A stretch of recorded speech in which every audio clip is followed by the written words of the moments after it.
Oh, I have to get dressed. Oh no, no, no, no, no. It's gone wrong. It's gone.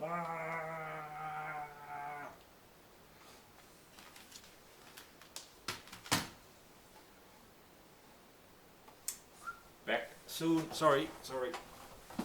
My bad.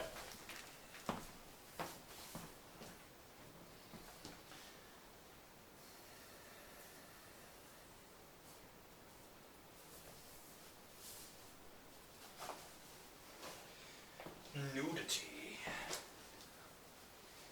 on the webcam.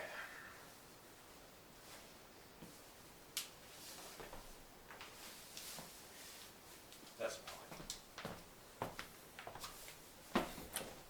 Crotch shot.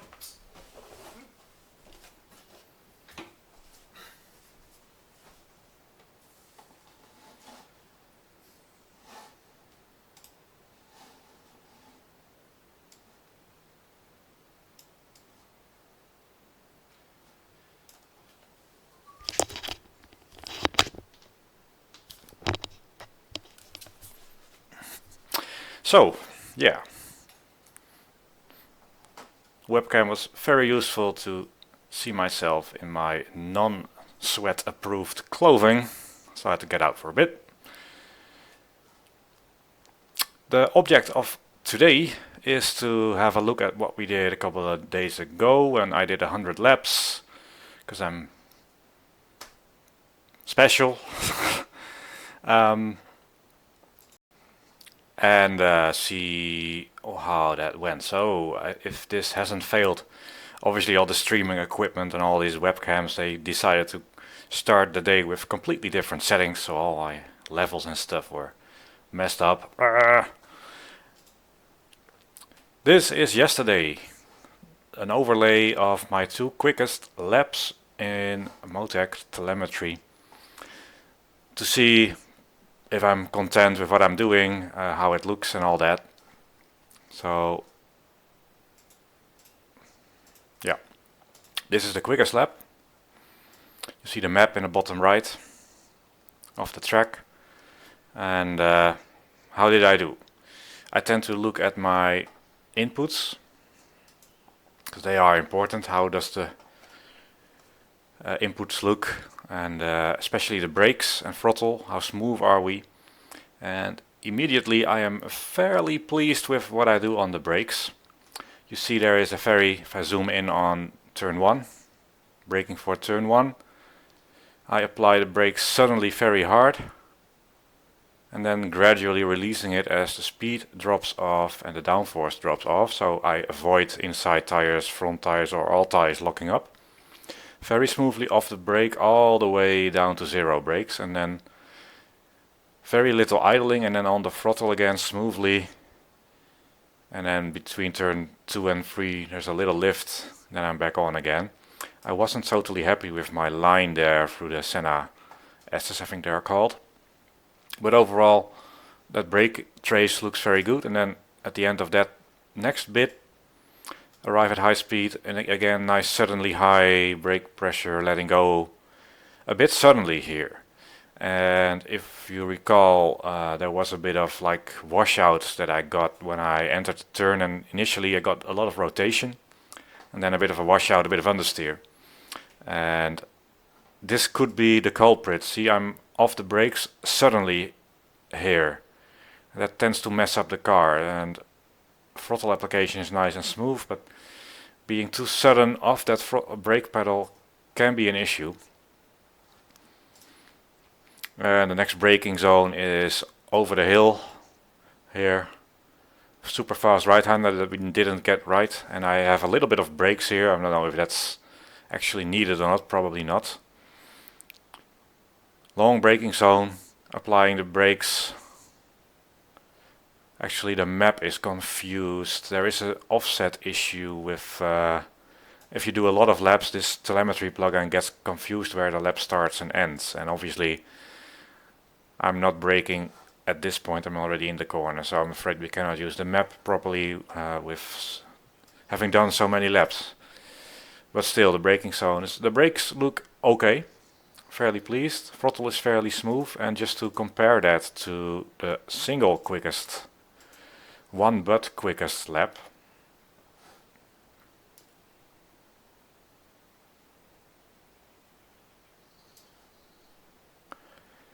If it's a little tricky to zoom out properly and get that lap to show. But you see they are quite identical in my inputs. The brake pressure traces the little bit of eeny-weeny braking I do on the top of the hill, the very fast right-hander. But the peaks, the amount of brakes that I do and how I release the brakes, they seem quite close. Throttle application is almost identical except for that fast right-hander again, where I told you I didn't know what I was doing there, and you can see it in the data. It's different, even though these two laps are almost as quick. That's the main difference here, this area. Steering inputs are quite similar as well, but here's interesting. You can see that at this point here, which we cannot really trust the map, but we can be pretty sure we're in this slow corner section indeed. The right-hander most likely. So this is the very fast right-hander, a little bit of steering, and then we enter the tighter right-hander. Got some more understeer, some more steering lock applied on my quicker lap. But overall it's quite similar. And here there's a little dab of oversteer, this peak down here. But otherwise my inputs are very consistent. And if you look at just like the overlay here with the g-forces, the speeds, apart from one or two places, I am quite consistent with those laps. So it's not like I'm doing similar lap times completely in a different way. They are quite consistent. That's nice. Anyway, what's the point from this point? Well, I do like to check just this telemetry to see if I'm doing anything weird, but it seems quite okay. This is about the level that I can expect to myself to be. If we zoom in on the brakes, what I also tend to do is look at any lockup, signs of lockup, because the brake pressure might look okay. If the wheels are locking up, it's pretty bad. And these things here are the wheel rotation speeds. So if the wheels lock up, you see this chart here dip. But I've got so much skill, I cannot even show you an example of them dipping. Or here, that's the out lap or the final lap, something like that. So we can check that if the brakes are locking or if the rears are locking or fronts are locking, but it's good to the point where you might think, well, if you never lock up, isn't there a little bit more brake performance to be had? That's an interesting one. I don't quite reach full brake pressure, 96%, so there is a little bit more left on the pedal. Not sure if there's enough left in my leg, but we'll see that. And seems about okay, but then again you do see this line here dropping a little bit. Let's pick a random lap. I must lock up somewhere.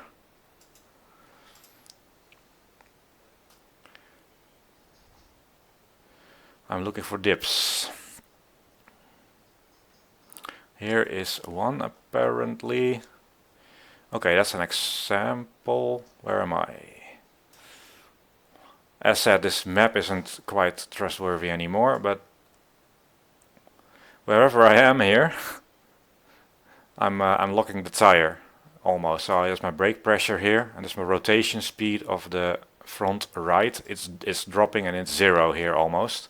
So this is a tire that's about to be locked up. That's how that would look. So that's a very useful thing to see which tires are locking up and if the fronts are locking up way before the rears or not.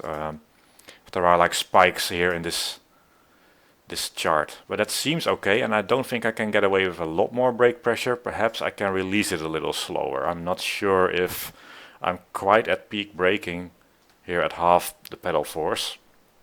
There's no sign of lockup, but you don't always want to use the full braking potential, because at some point you're going to be entering the turn as well, and you want the tire grip to be there to make the corner. And if you do all the braking that's available to you, there's no cornering grip left. So that's just something to check.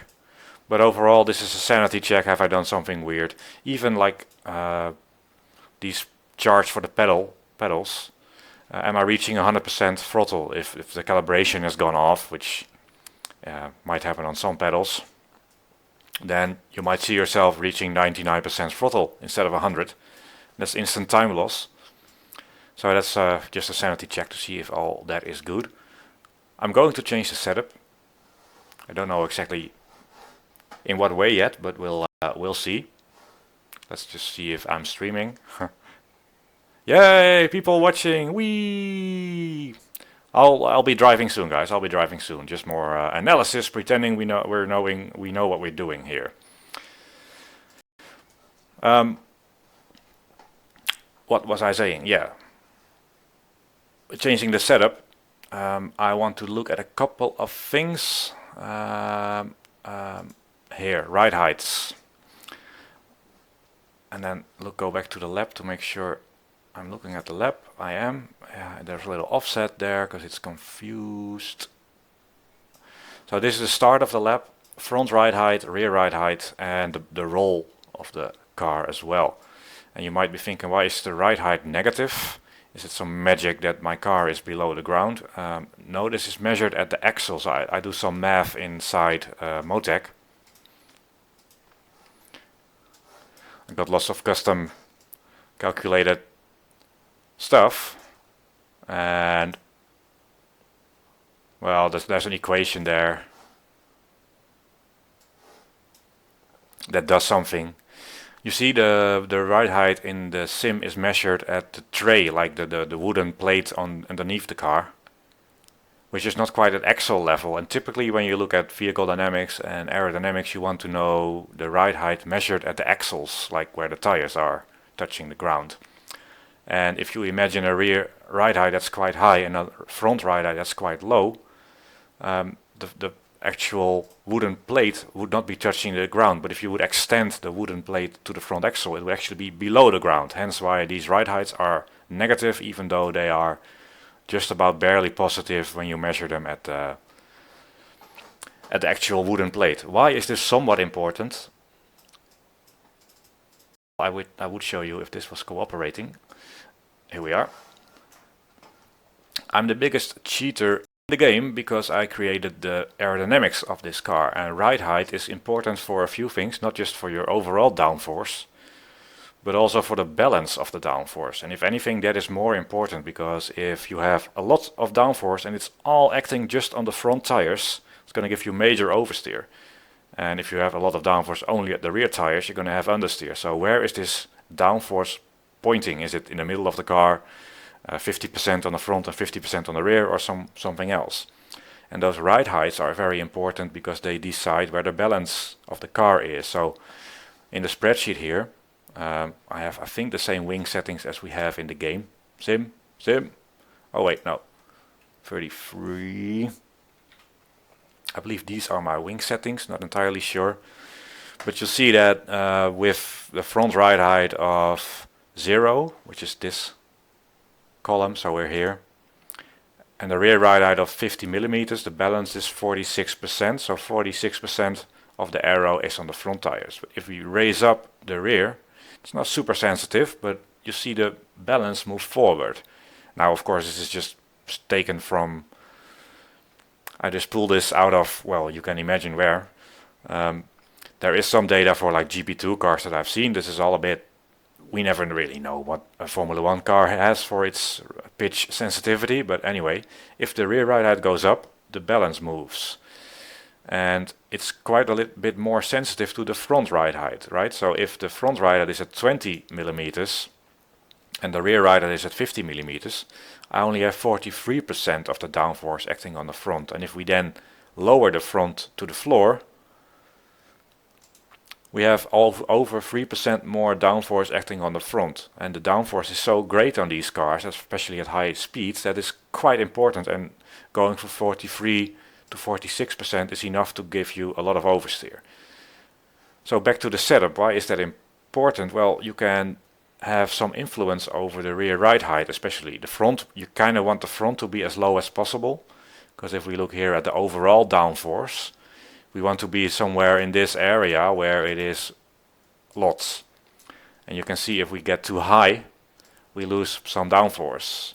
So we don't want the front to be too much different than like 10 millimeters when we're cornering hard. So the front ride height is pretty clear. We want that to be between 0 and like 20 millimeters, because that's where we have most downforce. The rear ride height isn't as sensitive. in this version of the car anyway. So if we have a very soft rear suspension, as we go faster and faster and faster, the car on the rear will go towards the ground, so this ride height will lower on the rear. So initially, let's say you get out of the pits and you might be here with your ride height. Let's color that red. And then if you are at higher speed, you might be, I don't know, here with your ride height. 65 mils on the back and 10 on the front. So from out of the pits at low speed, we've gained like 44%, 45.5%, 1.5% more front downforce. Now if I would go with a softer rear suspension, it would be lower. So I would be more like here. If I go with a stiffer rear suspension and it wouldn't compress as much, I would be here. So I can actually influence the aero by changing the ride heights more than anything. And it is especially sensitive to the front ride height. Now, however, wait a minute, the front ride height is affected when we change the rear ride height as well, because that under tray sits behind the front axle. So if you lift the rear axle up, you also increase the height of the front under tray basically. So ride height control can be something to look at. If we have too much high speed oversteer, we might want to soften the rear springs so the rear sits lower, which moves some of the aero balance to the back. Anyway, it's a long story. Something we could look at anyway. So what I am seeing here is that it seems, well, no, I just closed my spreadsheet, but we are fairly close to like the optimal downforce zone, and I'm not expecting there to be too much to do there, but good to know that, especially if you're the physics guy and you actually know all these things. That's something that sims are not always too informative about to their players. And that's my background webcam. We know this. Yay! So I tried iRacing the other day with the LMS, the what is it called, R18, and the lack of like a manual explaining things that was apparent. We at Risa, we included a couple of manuals for some cars a couple of years ago, but it should kind of be mandatory with cars this complicated that you get all the charts and the ride height graphs, so you actually know what happens at certain ride heights without just being thrown in the deep. There is no game showing. That's something we'll try to rectum fry. We'll rectum fry that. Let's make some setup changes, do some laps, see where we are. Thank you for joining in so far. I see somebody has to go to sleep. Well, just watch this for a while. You'll be sent to sleep pretty soon. And let's start sim, which is probably still running, I hope.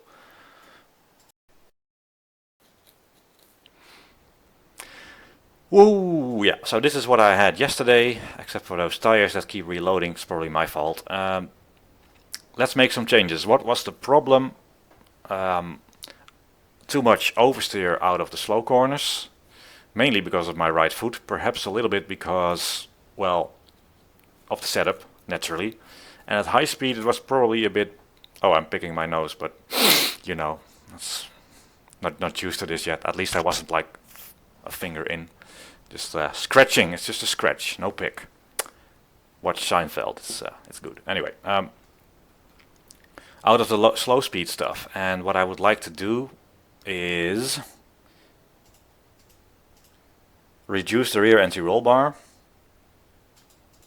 and increase the front a little bit, which should help mechanically make it a little bit more understeery. The theory behind that is a little bit more complicated than I would like to go into right now. I'll do the same a little bit for the roll dampers, for the dampers here. Dampers are complicated, I wouldn't claim to understand them, but when the things are bumpy, the dampers actually sort of add stiffness to the suspension when they go up and down. And if I'm lowering the stiffness in roll with the anti-roll bar, I'm just gonna assume I also want to lower it a bit there. So that's one thing. But the high-speed understeer will now only be worse. So I'm thinking adding a bit more front wing to see how that goes. And since we got trouble getting the power down out of those turns, I'll also reduce the differential. And this seems like a very low number. There's also some preload still active, but often you don't need a lot of lock to get a good exit. So let's save this. And you're probably thinking, Niels, shouldn't you only change one thing at a time? That's what we're always told, and you've probably told us that too. Well, yes, but I don't stick to the rules. But thing there is though, if there's a limit to how much laps you can do, and if you do a setup change and you try 2 laps, you probably haven't got to the bottom of it yet. Now I did 100 laps, which is probably a bit over the top.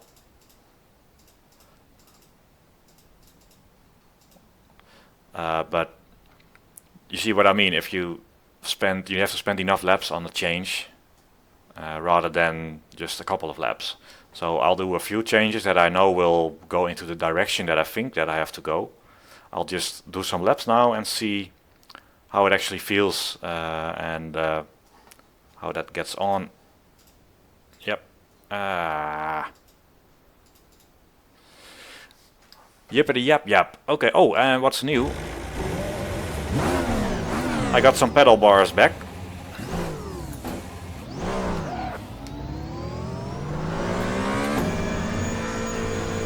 On top of the webcam, because you couldn't really see the pressure on the brake all that well. Turned AA back on at the lowest setting. Got me a steady 120 frames per second when I was just recording a little bit. So let's hope for the best.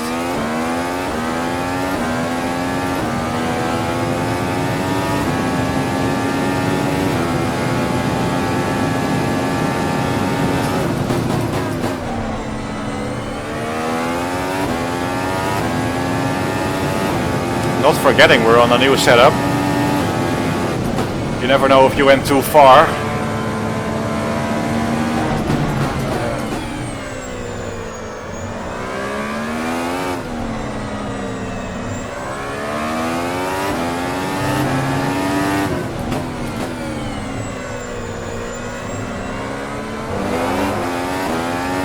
And you need plenty of laps to get back into the groove.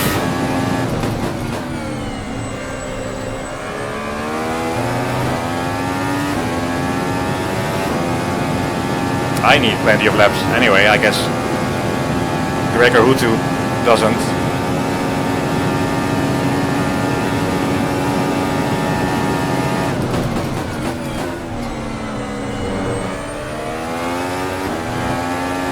Still quite understeery.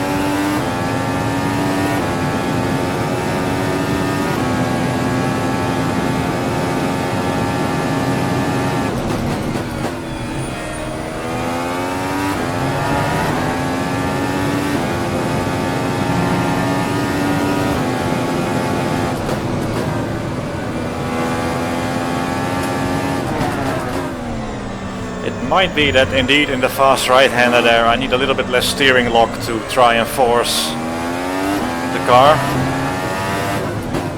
It seems easy to get on the throttle now here, but saying that I just go sideways again, but yeah.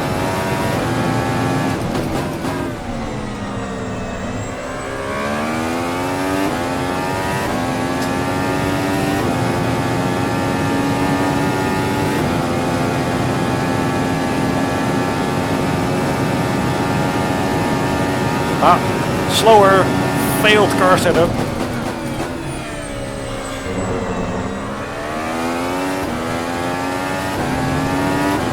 There's with my talent such a risk of just judging something too soon.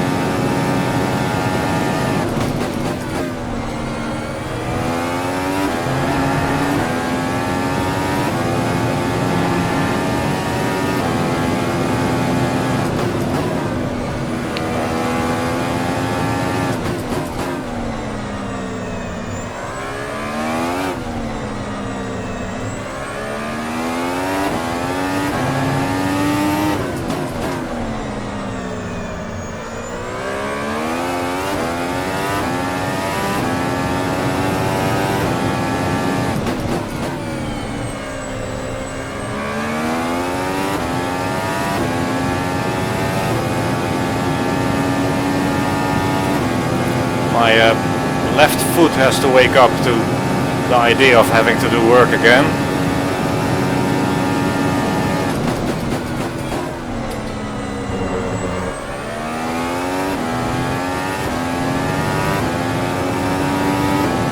Because even now I've been away for a little bit.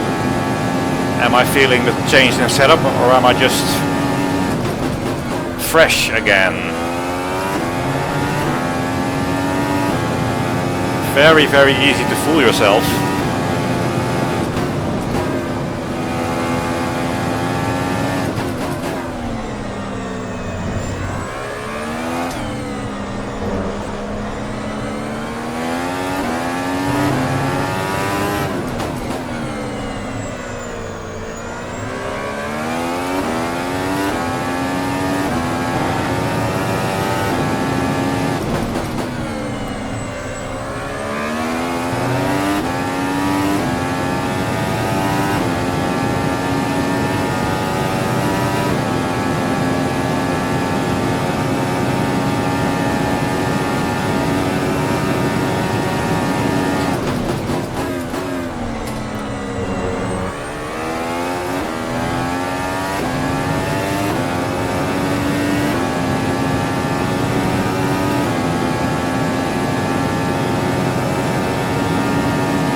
late.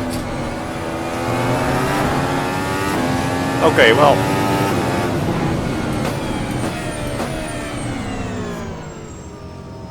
It's kind of probably okay to continue with this, because I'm not crashing. It seems possibly that here I need to force it less.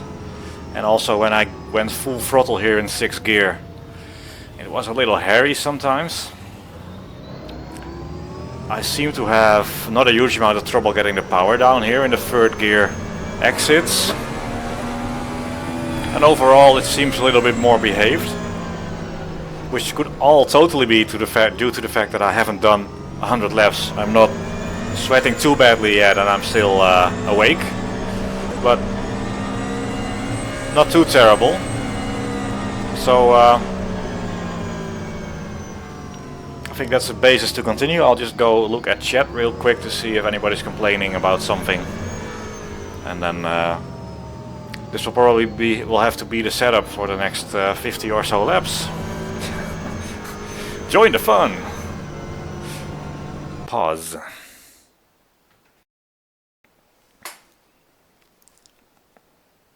Let's see, is this still working for everybody? So yesterday was 1.7.5 something or other.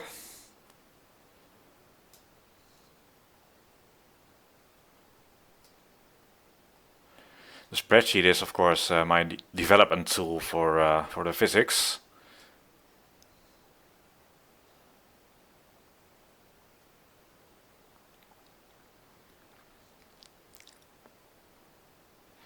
And we have a mix of like the wings and the under tray developing downforce, and you can set a sort of an overall sensitivity to the ride heights with it, and pitch and all that sort of stuff. But and you can sort of increase the front wing without too much loss of top speed. So, well, no big complaints that the audio is terrible or something, so I'll just get a sip of this. And let's see if we can get back into the groove.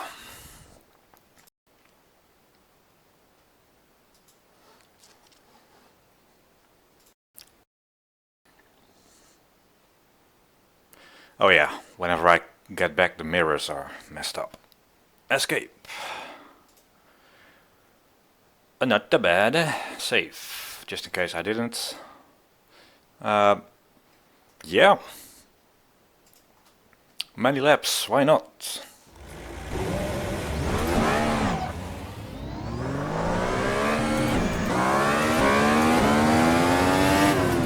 Let's get that speeding ticket.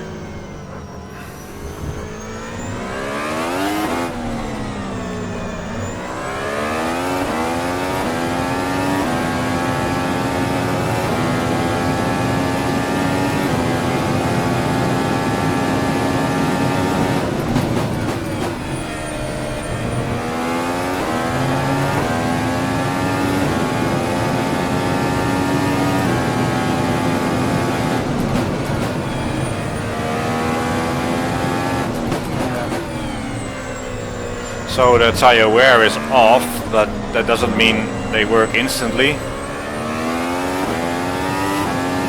Still have to get the pressures up.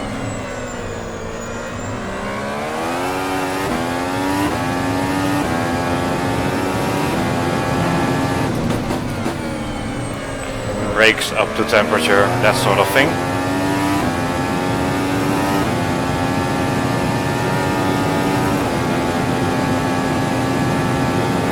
My chest hair has to go up to temperature, it's not optimal yet.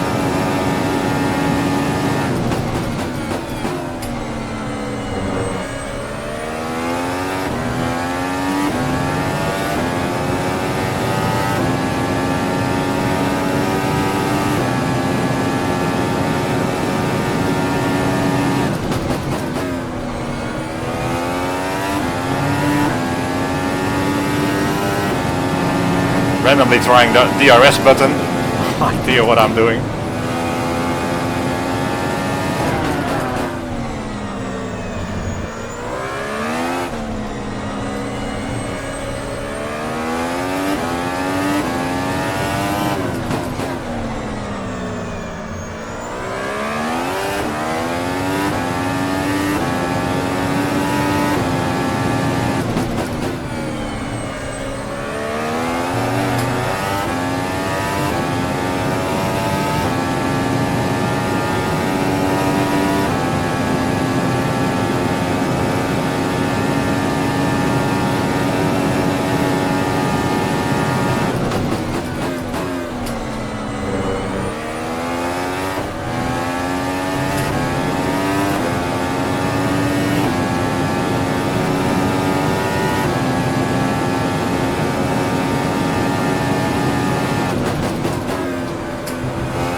Yeah, easier there to stick to the inside. No understeer, meaning I don't have to sort of force it understeer and then forcing it, that tends to create snap oversteer.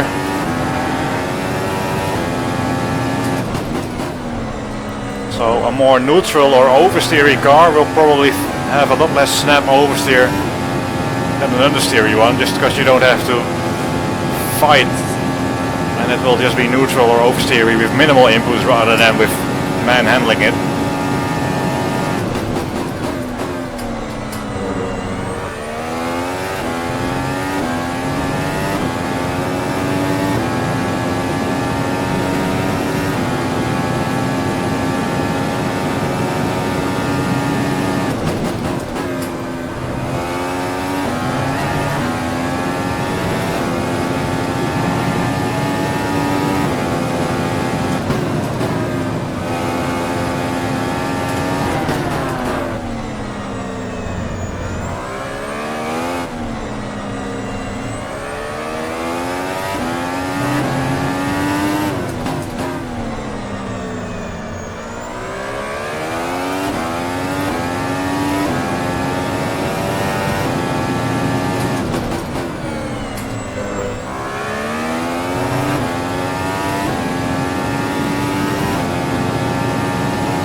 Still have to get used to that.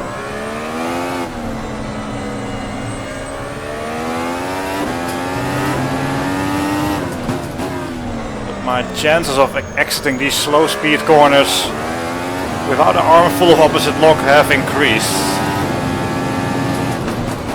Might still be slower, but it seems easier to control, and probably is, for that reason, easier for consistency and overall speed.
Still sliding, just less snappy.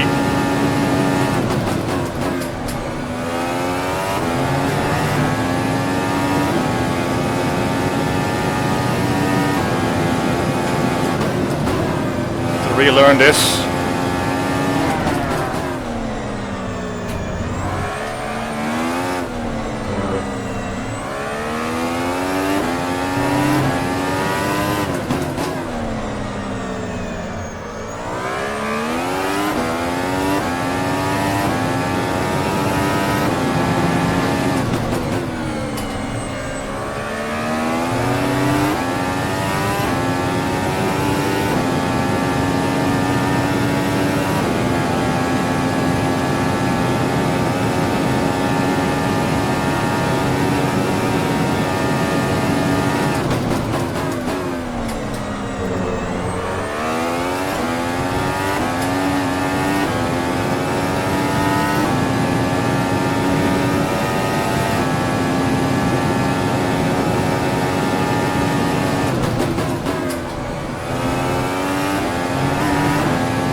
I need quite a lot of laps to warm up. First laps I'm always thinking about the other stuff I did today, things I have yet to do. Not 100% here.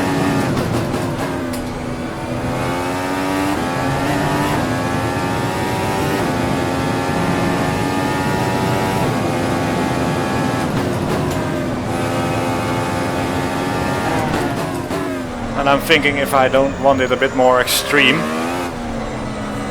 but I'm not sure yet. That's the first armful of opposite lock of the day.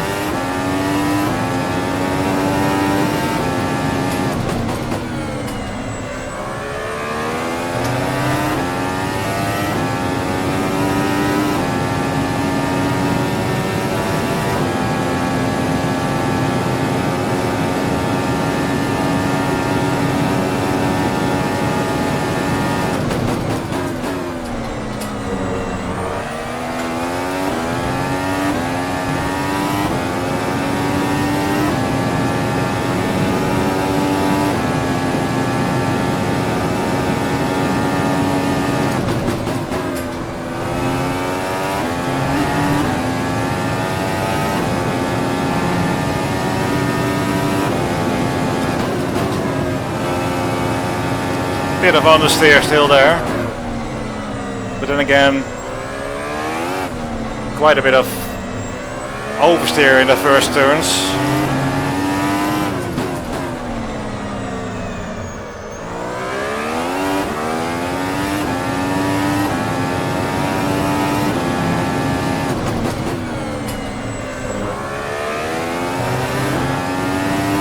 I think I have to allow myself hopefully to get into the zone before blaming it on the setup once again.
forcing it there, because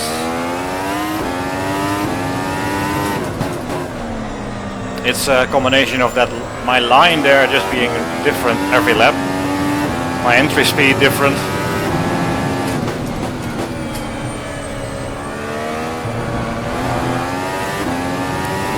So as much as I want to blame it on a bit of an understeer setup at high speed, I've never really taken the consistent line through the corner yet.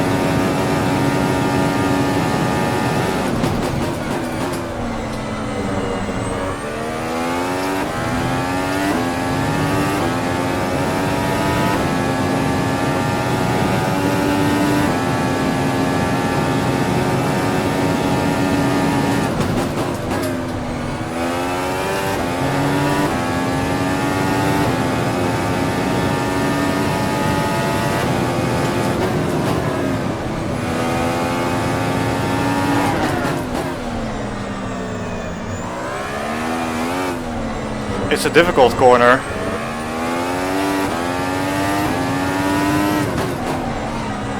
So I'm thinking, can I simplify it? I'm using a little bit of braking. The problem with if you have like an optional input almost,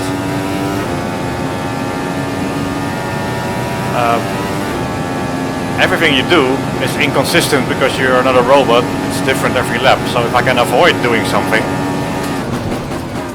I cannot do that part badly.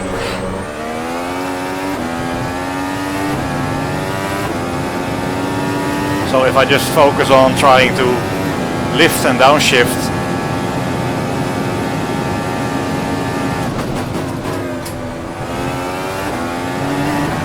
instead of doing that tiny little bit of braking,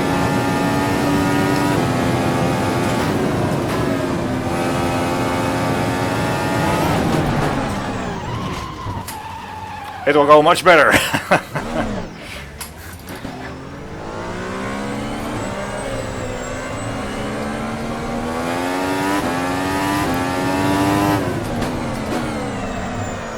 If it was a normal session, I would have tried a different car setup, but it is clear that every time my line is different, I'm just not consistent there, and you shouldn't be really changing the car setup in a corner where you just never do it the same way. So, not yet.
Still have my afternoon pedal design session in my head.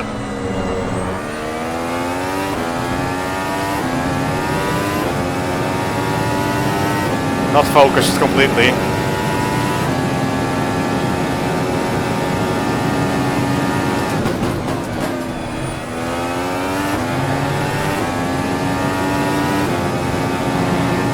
I wish I had a button that I could just switch.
Back to using some brakes.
Just the entry speed and the line there meant that I went from feeling like I had some understeer to obviously having just a little bit of 6th gear.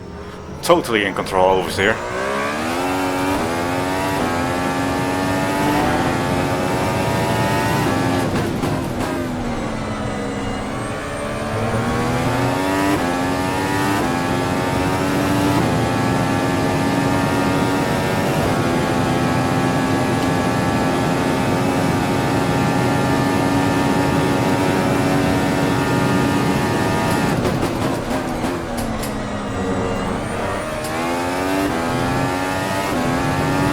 Too much curb.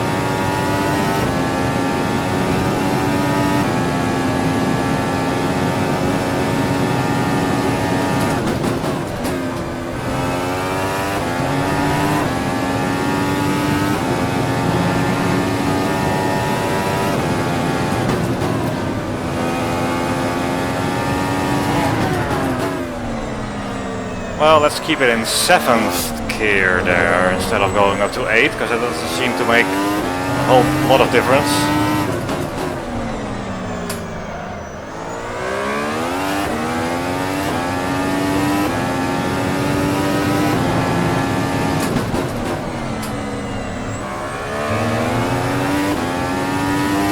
Downshifts in the lower gears are more upsetting to the car balance than shifting from 8 to 7, but one shift less to do is one thing less to mess up. Oh, missed everything completely.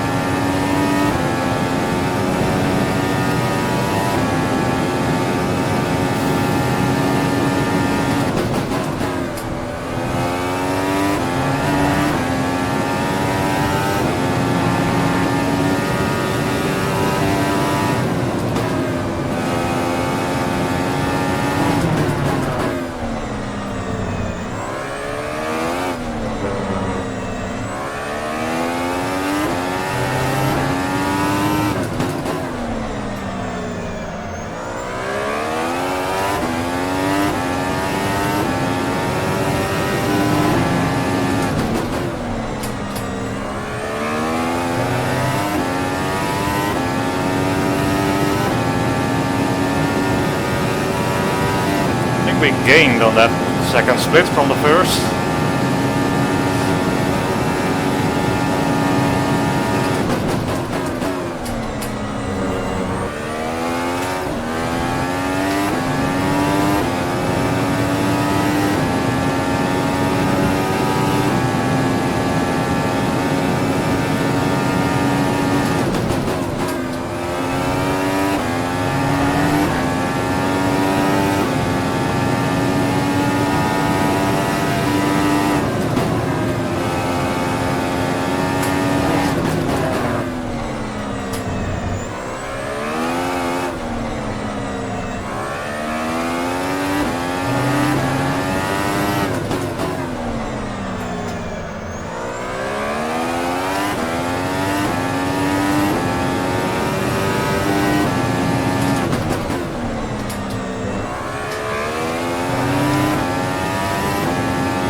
Again.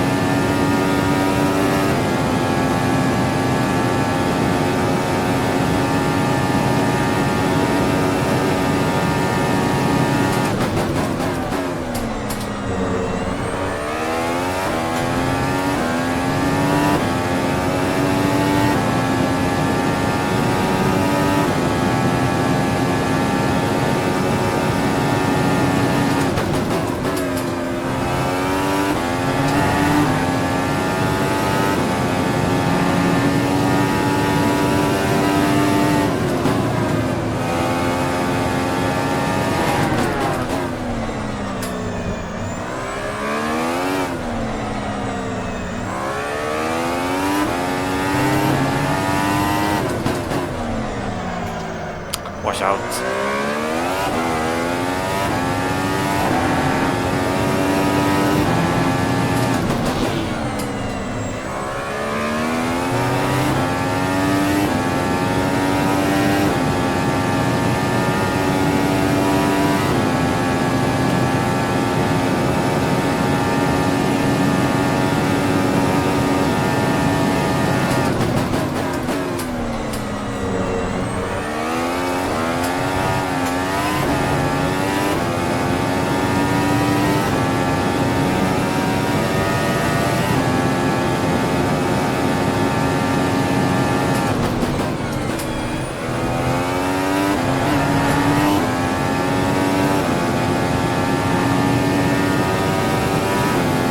no, we're not using 8th anymore.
Oh, that late.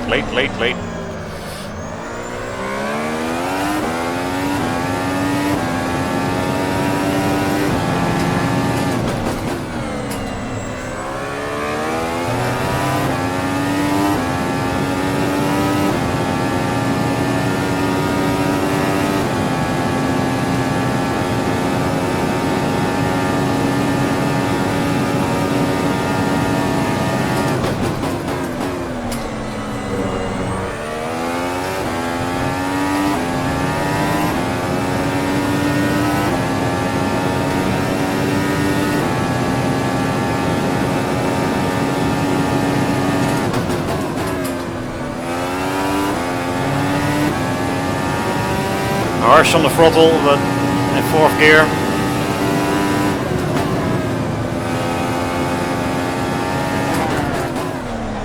Just about get away with that.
Later entry, turn 1, possibly.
track, really?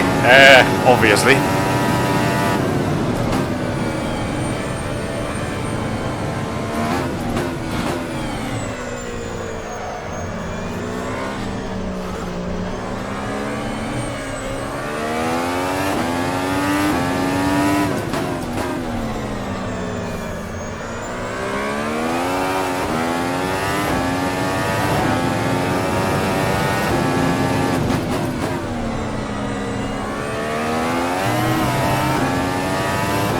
Final turn is the worst creation of man in this entire world.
-1. Okay, low drag.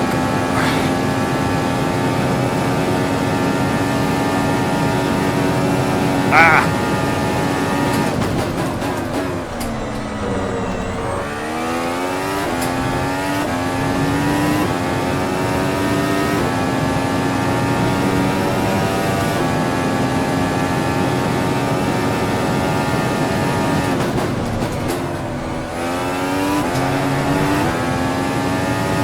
Bad corner there.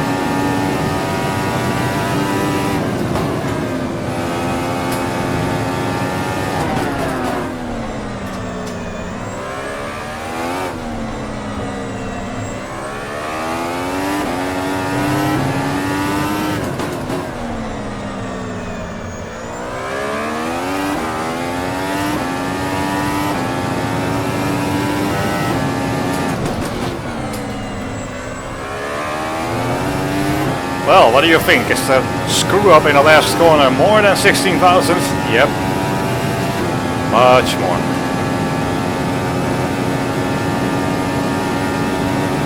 Boom!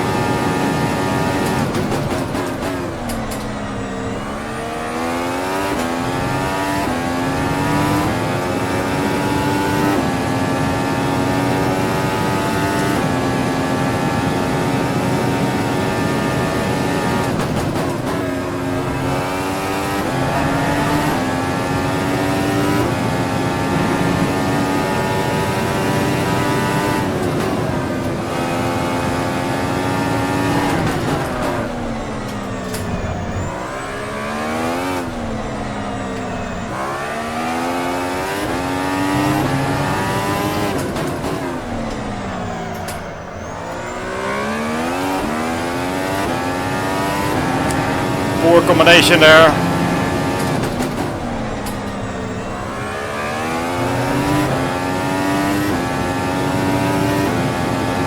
And not the best final turn, but that never happened before, so we might still be negative. Very late DRS.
No panic, you saw no panic. Full control. Okay, slight panic. Ever so slight. Hands off the wheel. That's how you do it.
Well, we're quicker than yesterday.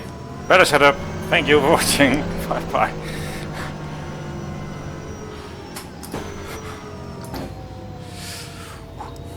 I think I had a later exit at this turn as well. A wider entry, more straight exit.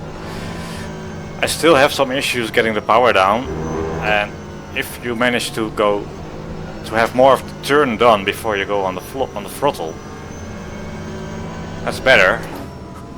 Here it seems so sensitive. If I apply the throttle with this much steering, I'll get oversteer, and here somewhere it's alright, and here it's understeer. It's so sensitive.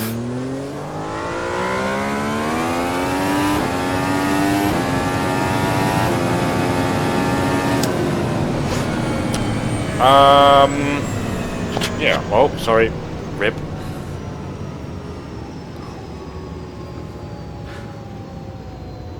Let's have a look at those laps.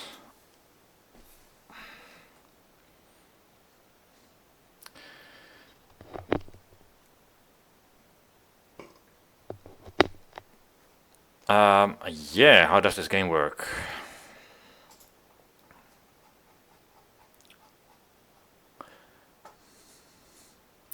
Well, no shortage of 7s.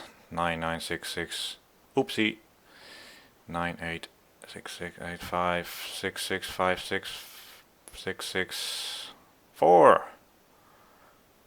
It's quite a big improvement there. Just highlights how it seems I'm reasonably consistent-ish, but not at the actual limit. And we've done 50 laps already, holy crap.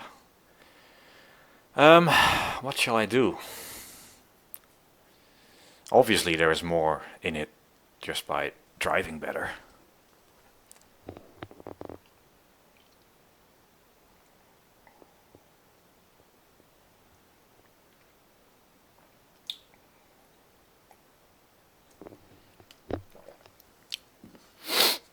But we cannot fix that.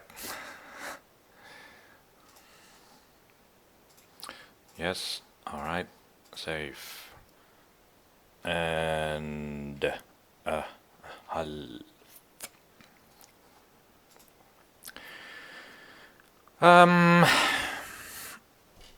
so, ow. What to do? Fix bad driving. I'm looking for the fix bad driver button. I wonder if the engine braking is part of the issue entering corners, that the rear end is a bit wishy-washy sometimes.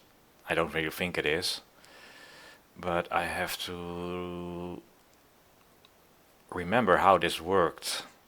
If more mapping means more engine braking or not. We can check that. Alt tab, open the magic spreadsheet, is your friend.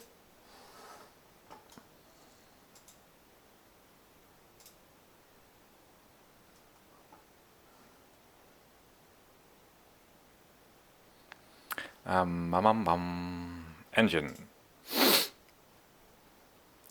Where's the brake map? Brake map 5, 6. Okay, more map means less engine braking. Engine braking is this curve here, not this one. I don't know what that one is. Is this a thingy? Negative torque versus RPM. So at 1 we're over there, and at 10 we got that. Okay, so increase the number to reduce engine braking. Obviously that's going to fix all my troubles.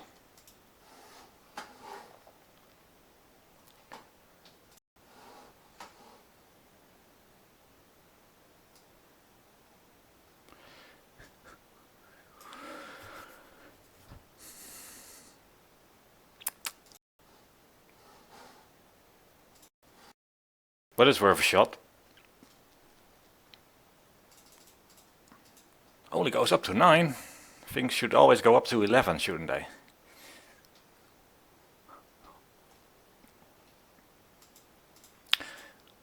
Going to go more extreme. I want to see what happens.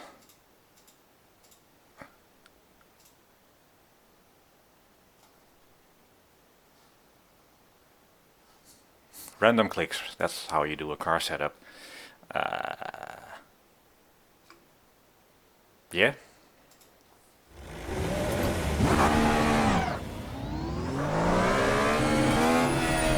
Because I haven't felt oversteer in the super fast corners other than from my own doing.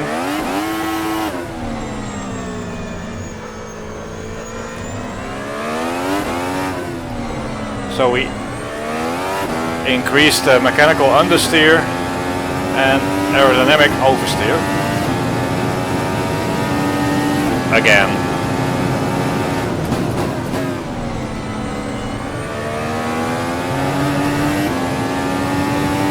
I am expecting problems if I enter this in 7th gear like I'm doing now. It's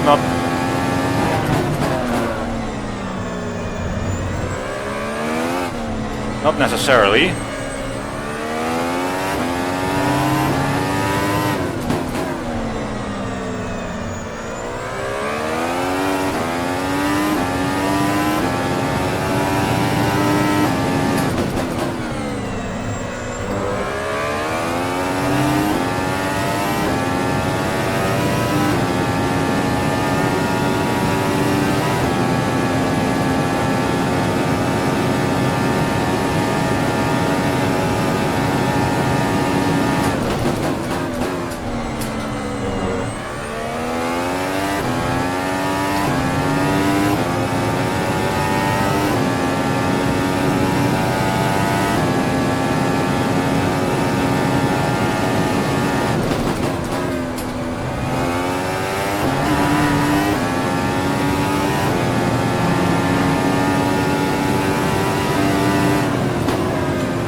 Still not as oversteery in high speed as I would expect it to be.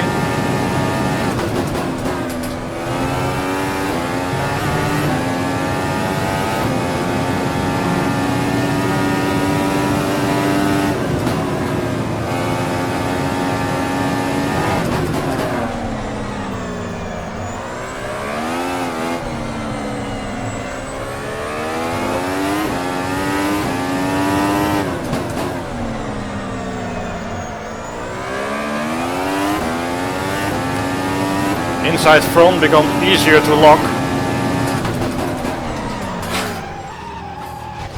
Talk and drive. Who came up with that idea? Inside front becomes easier to lock when you increase the front anti-roll bar and decrease the rear one.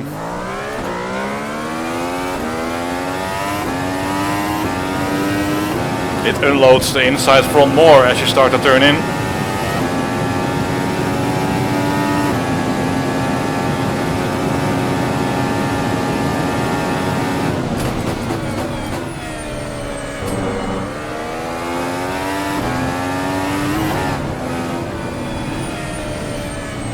But I would have expected to have more oversteer in a 6-gear right-hander, as I kept increasing the front wing.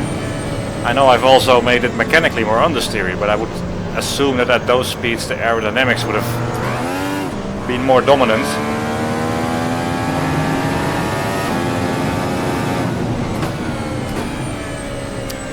I also changed the engine braking, less braking at the rear.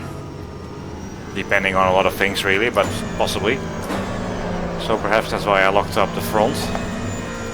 Most likely it was just incorrect pedal pressure.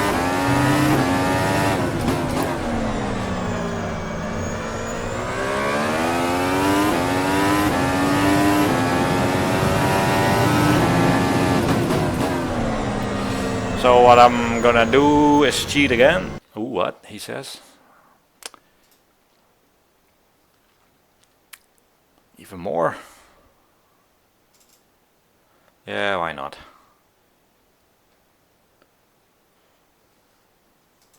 And then perhaps come back a little. Bit more oversteer.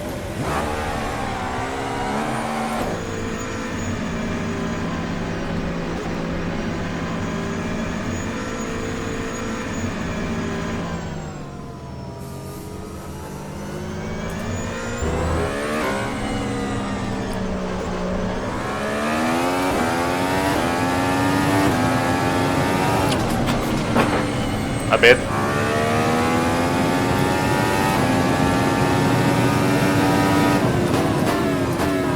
I would be fine if this is too much. You can dial it back from there.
See, now that's actually a change that we can clearly see.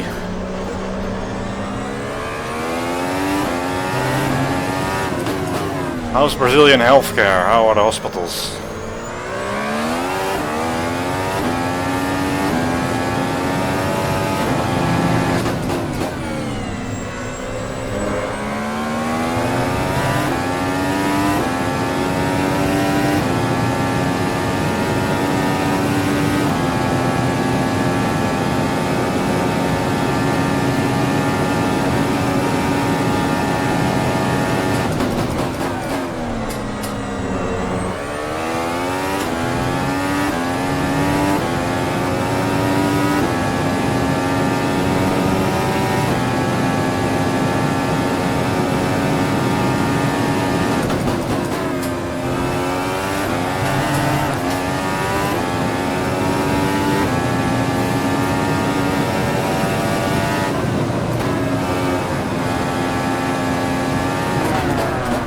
It's a scary boy now.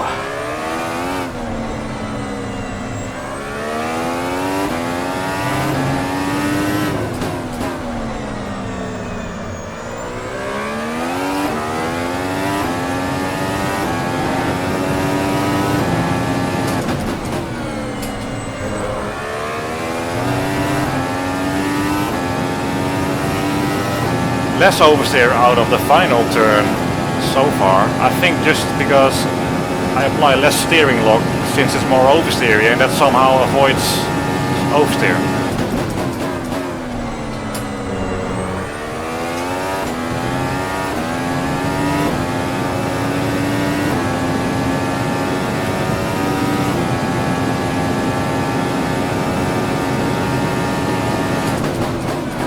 That's real late.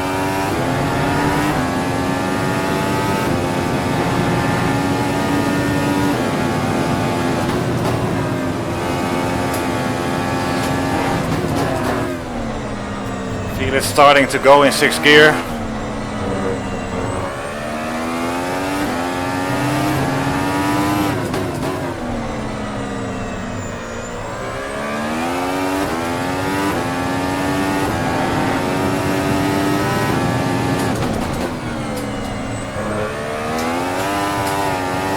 Let's oversteer there, Niels. Nope. Final turn here to bite me.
Now my driving is all over the place, so anything I say about this setup isn't based on how I'm driving currently.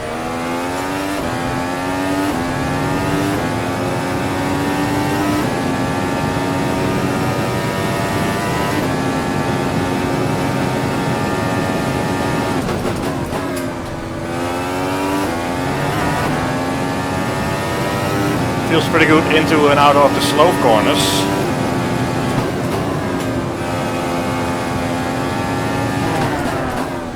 Be real careful in the high speed stuff.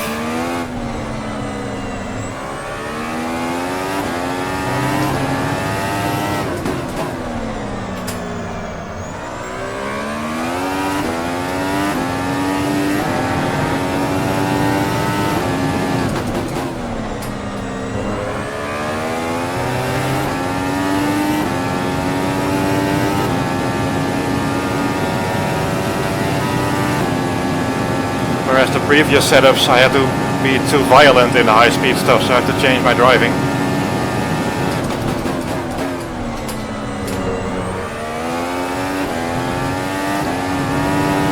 Ooh.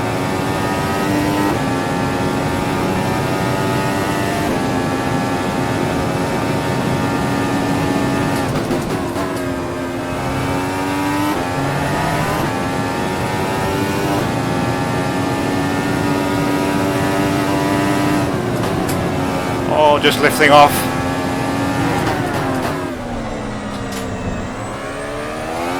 Made the front fly into the turn.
Again, yeah. Ooh.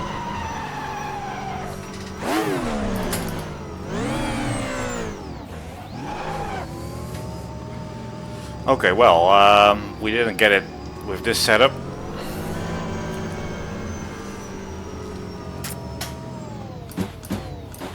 Well, at least we are at a point where there is too much high-speed oversteer.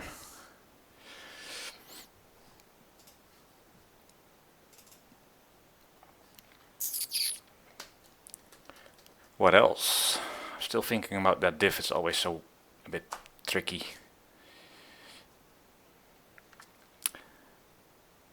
I've run with an open diff and you can just do pretty much the same lap times. Otherwise, only when you start to like light up the inside rear, you can avoid that. These cars have such a lot of downforce that the difference in load on the outside rear left and right tire isn't huge. It's not like you need a lot of diff lock to prevent inside wheel spin. And in real life, this in Formula 1 of course they have like hydraulic, electronic, actuated, variable differentials that they can map and do all sorts of things with. We don't have that, so it's not the talent, it's the differential that's causing me to be inconsistent. That to back to 6, because somehow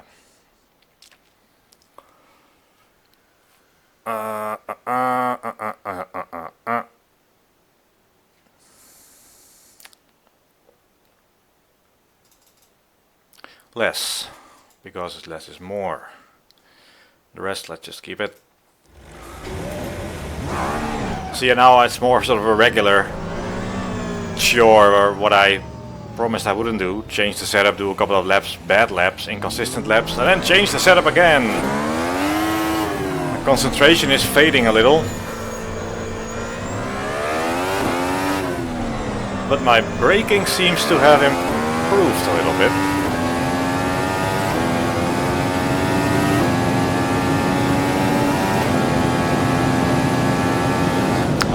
Oh, wait. Different, better, much better idea.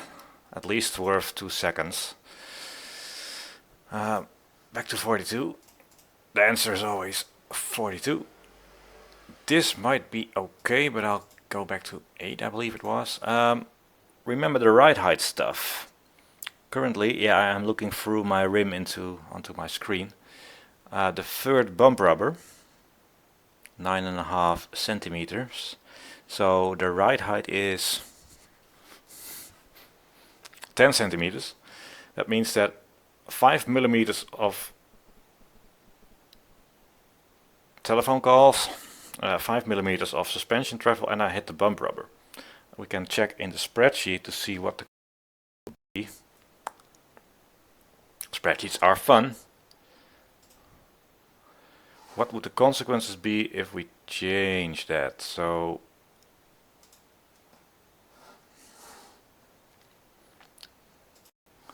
boom, boom, boom, boom, boom, boom.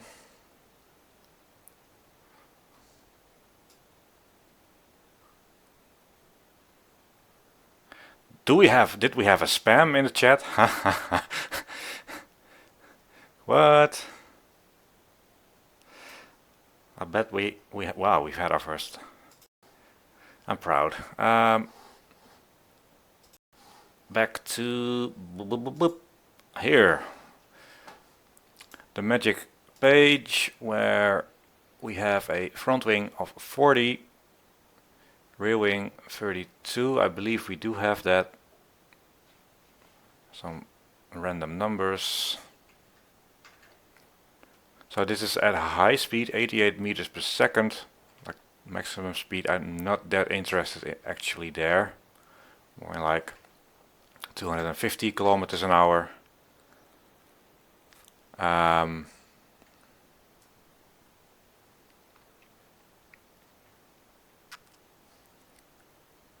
Yeah, I have to remember what I'm actually looking at here.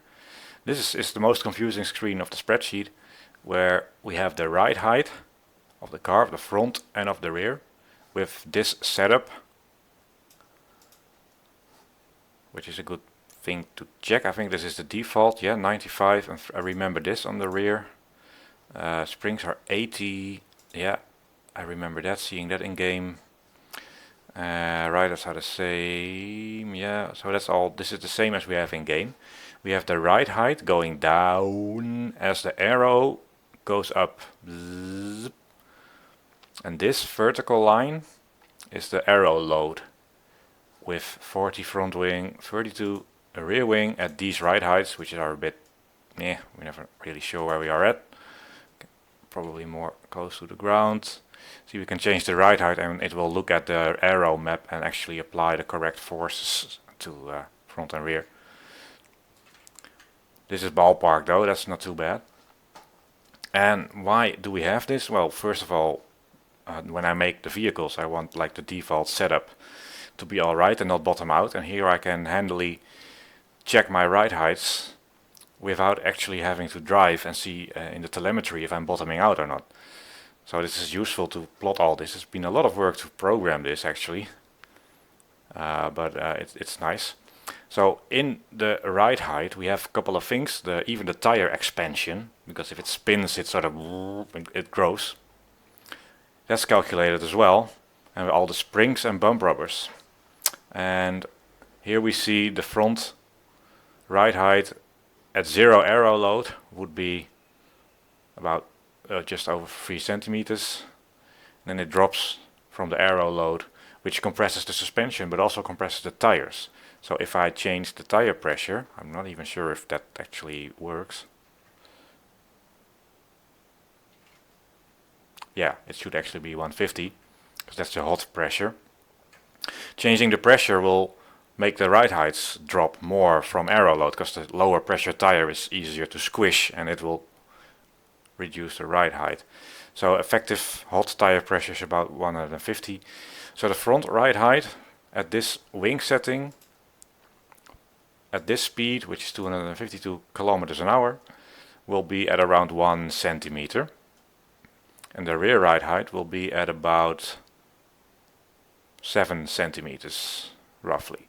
Now what happens, see, I get oversteer in high-speed corners, and we did see in the aero map that the rear ride height doesn't change the aero balance that much, but if we can be at a lower ride height at high speeds, rear ride height, that would move the aero a little bit to the rear, which might help a little bit. So I'm going to change the packers. That's the gap. Here there is a little bit of force, and then this green line is the force we get from the bump rubber. And if I make that gap larger, it's currently 5 millimeters here. You see, it takes a bit more force before that bump rubber, the green curve, becomes active. So if I turn this off, there is no bump rubber on the third spring, and my ride height is lower. So it default was 9.5, and then at these conditions we would be at about 7 centimeters. If I would remove the bump rubber completely, we would be at about 4.5 centimeters. So that would lower it significantly. And still not touching the ground. That's an important thing to check. What if at maximum speed? I think we do about this. The rear isn't touching the ground, plus we have DRS most of the time at high speed, which reduces the downforce on the back. So we're not scraping the ground, so that should be fine. We could just remove the rear bump rubber and have a go at that. So yeah, let's do that.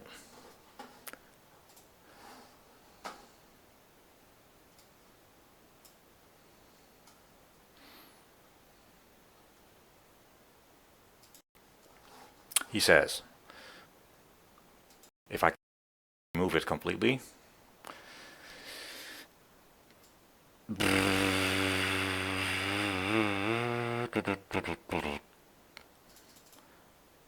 well, we won't hit it at 1 centimeter anyway. All right. Complete setup fix. Oh yeah, it's much better already.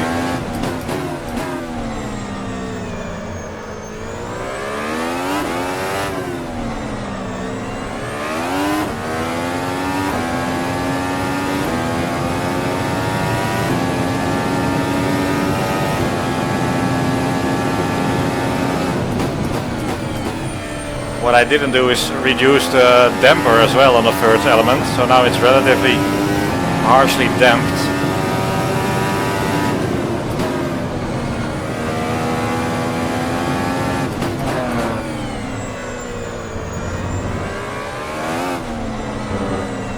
And it's only about a 1% aero balance change, so it might not be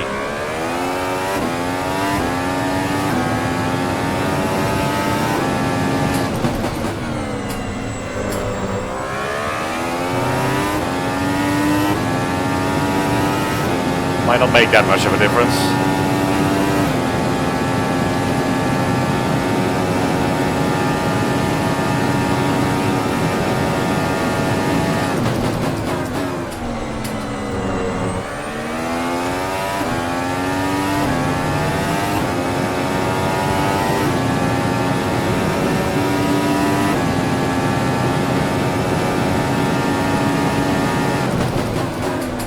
Oh, wash out. Warm up again.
Let's see how we can do without that bump rubber.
Does seem more stable, the high-speed stuff, possibly.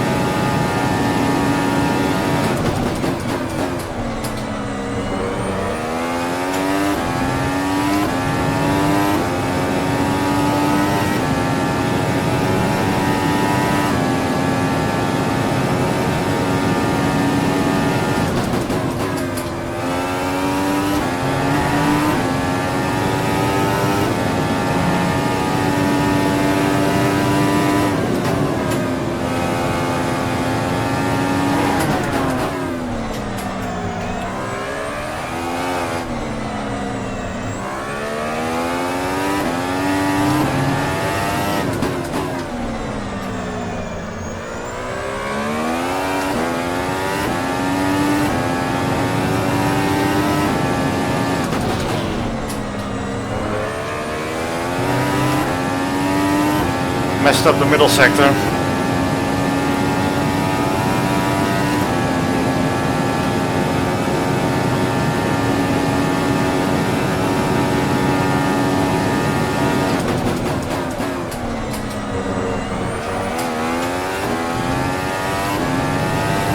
Too much curb, did that before. Only an idiot does the same thing twice, expecting different results. Oh, wasn't even that bad. Well,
inside curb.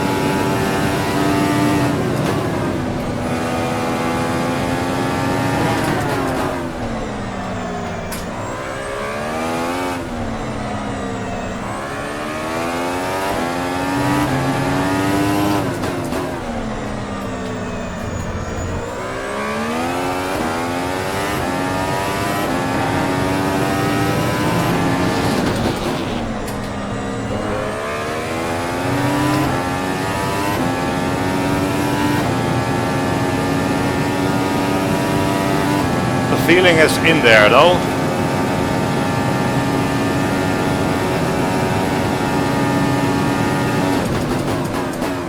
But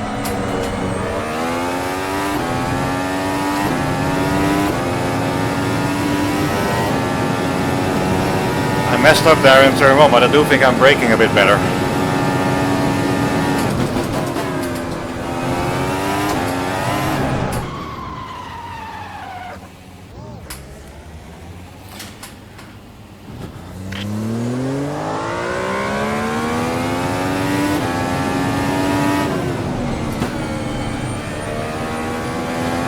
It is more behaved here though, that's for definite sure. Still struggling with the power here. But with 1,000 horsepower you do expect to struggle sometimes.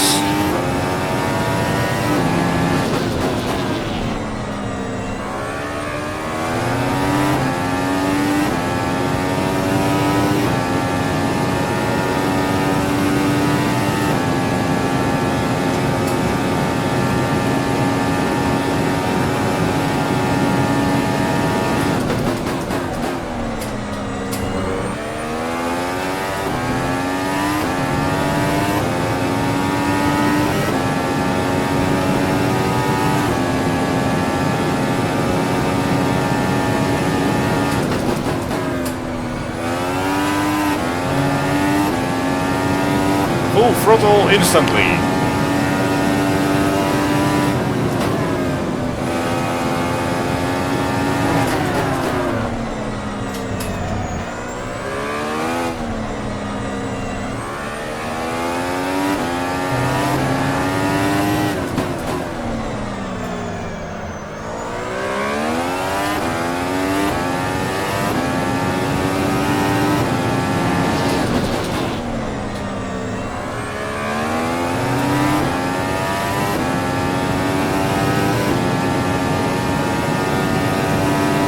Well, if it's in there, it's gonna be done.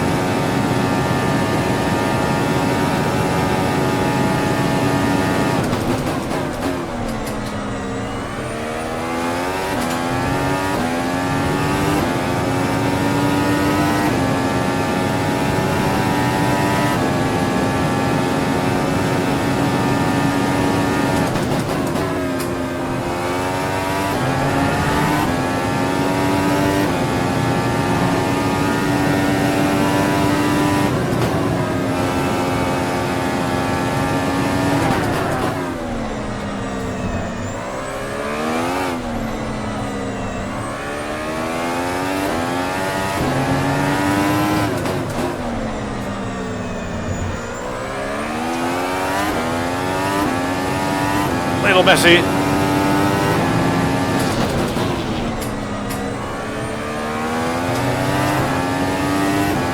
I don't think I kept that. Super close though, 100ths. First split, second split. Ah.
left around on me there.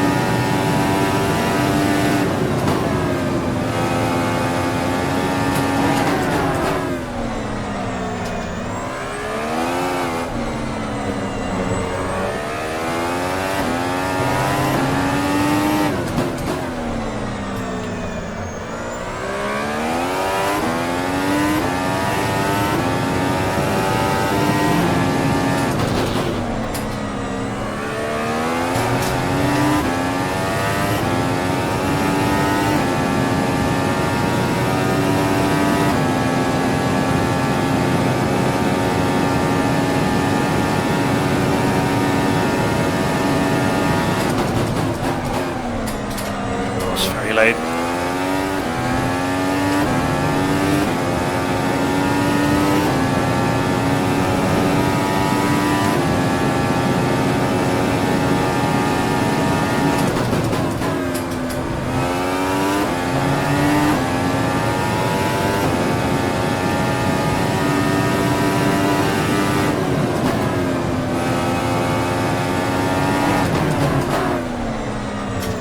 Ow. Ow, crap.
Kept my foot in it, as you do.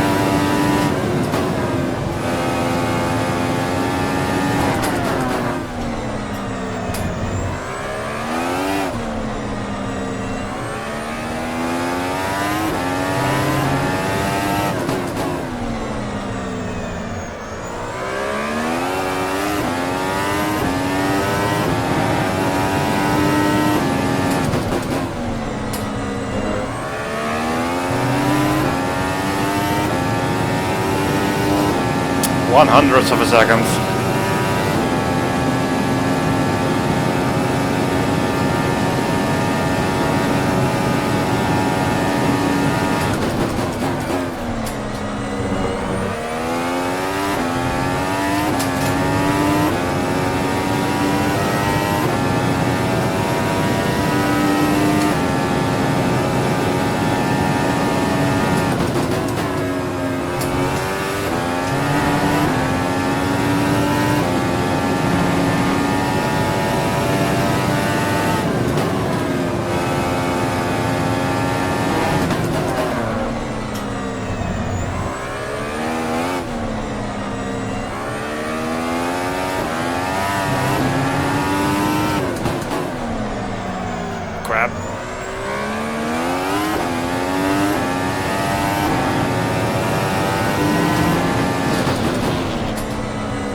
Come on now, this should be it.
Oh, is that not how we do a personal best? Okay.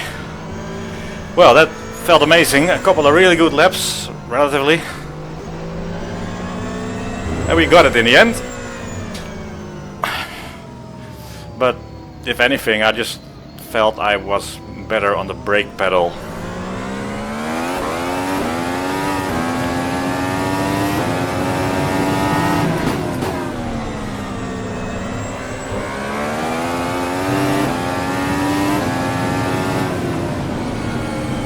Whew.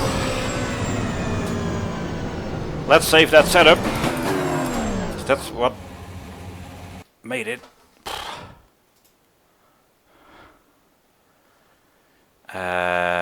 Yeah. Save. Yeah. Yeah. Save. And 2/3. 2/3. 2/3. Whatever. Yes. Now I'm gonna go with just to see what happens if we open the diff on the power side. What does that do? I'm just curious at this point. I'm pleased enough with the progress.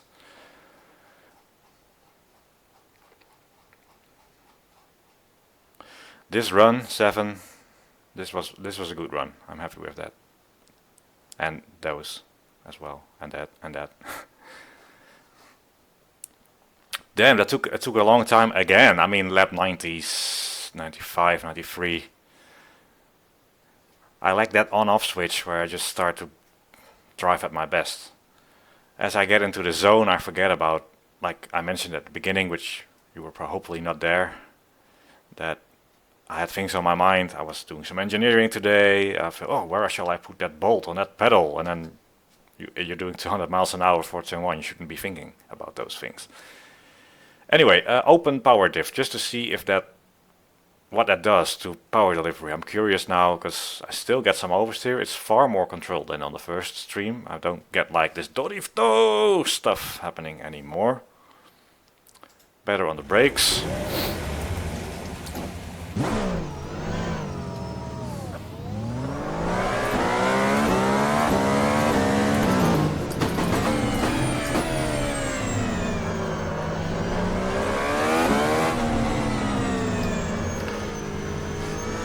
So with the differential lock, the more lock you have, the more the rear two tires are together as one. So if one spins, the other spins as well. If there's no lock, it's an open diff. You're taking a left-hander, you're leaning on the right side, the left side is unloaded, and that starts to spin up easily. And what you have to keep in mind is that if you turn through a left-hand corner, the left is the inside, that's unloaded. And if you look at the car from above, if you have a force driving the wheels on the left, it wants to turn the car right. If there is a force on the right tire, an accelerated force, it wants to push the car left, make it turn left. So with not enough differential lock, there is a limit to how much power can go to that outside wheel, and it's the outside wheel that wants to make you spin. The inside wheel wants to make you understeer. So that's why it's a tricky thing and an important thing for the balance of the car. And on power oversteer, one of the many things that can cause it is too much differential lock, allowing too much power to go to the outside tire, or it's messed up elsewhere in the aero or in whatever. So that's the weak link. But with almost no lock, just a bit of preload, I'm curious to see what happens.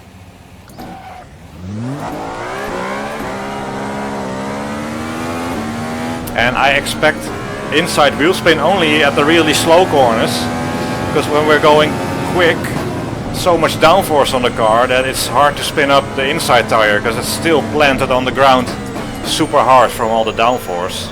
And that's when having an active diff, as they do in F1, would be a difference. But I don't even know how they exactly make those things work.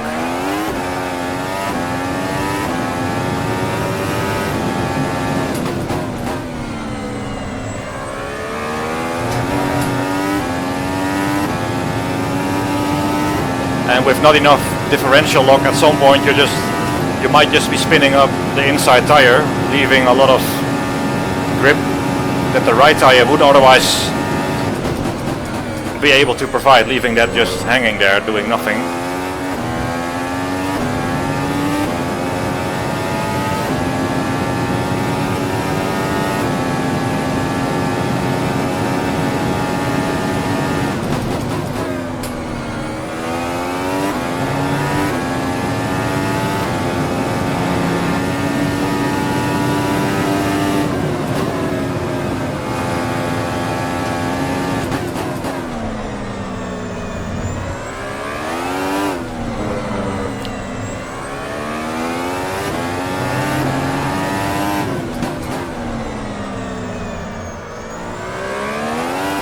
There is definitely some wheel spin there.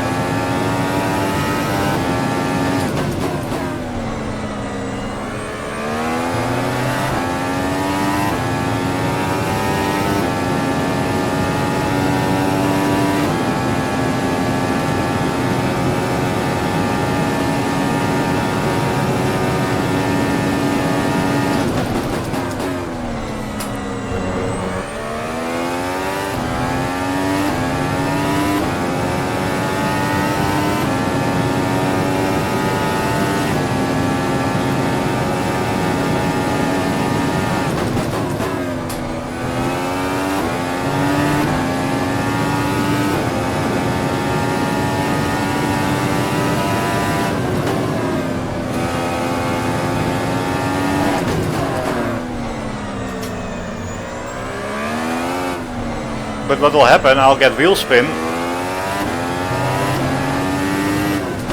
which is slow, but I won't get opposite lock like big ass slide. Wow. So which of the two is slower?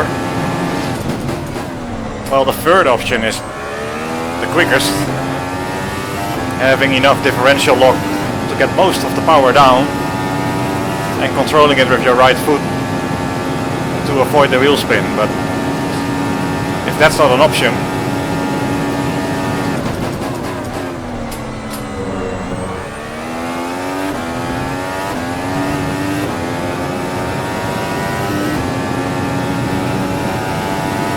less power lock might make it less oversteery out of slow corners.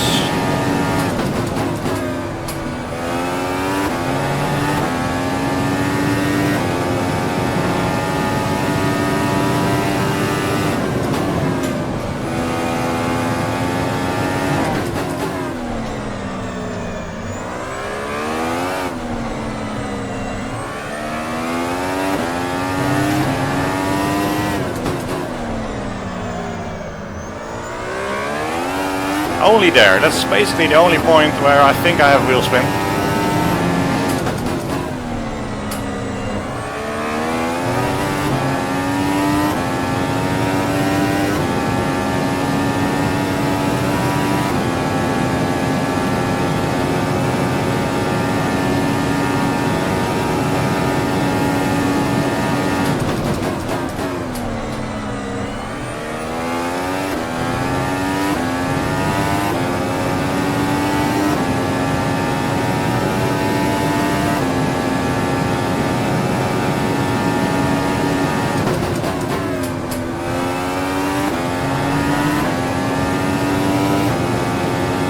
Nothing in it.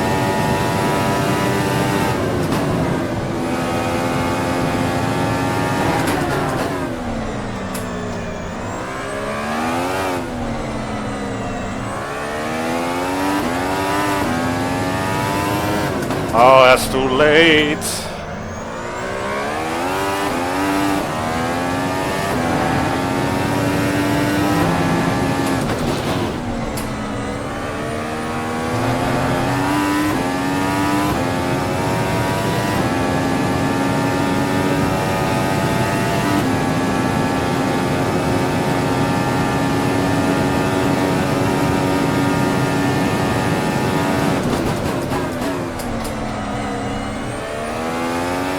Late.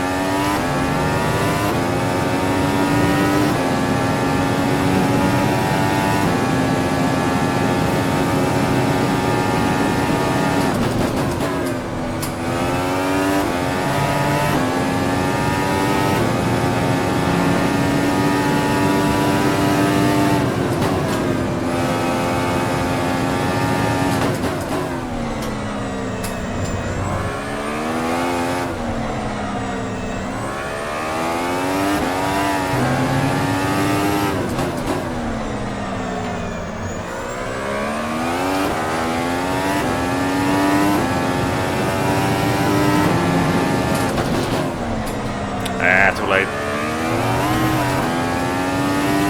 Okay. Can I get some concentration, please?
Ah, well, ugly but not super slow.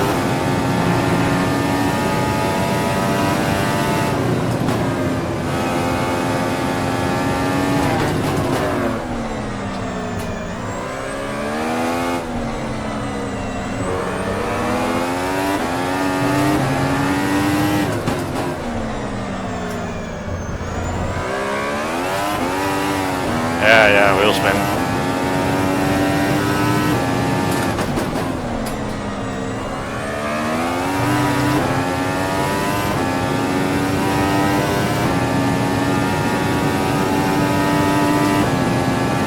Fourth gear and higher, I don't think I noticed a differential lock missing anywhere really.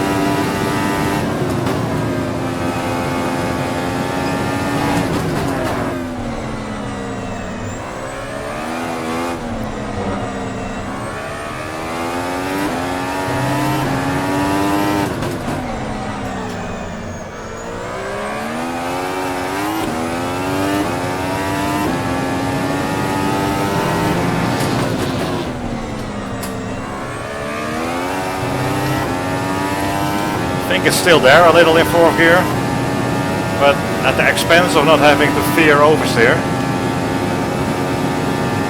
I'm not sure if it made the car quicker, probably has not.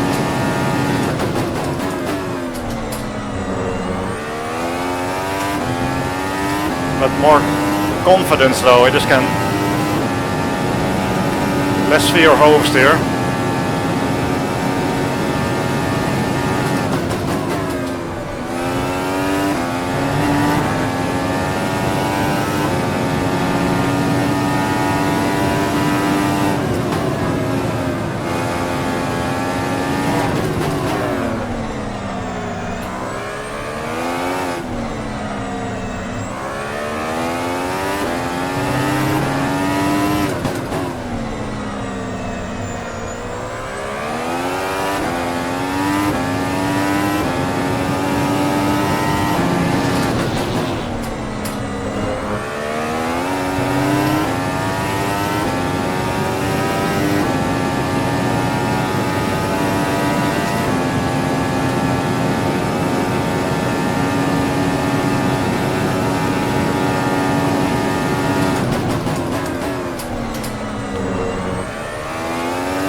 Yep.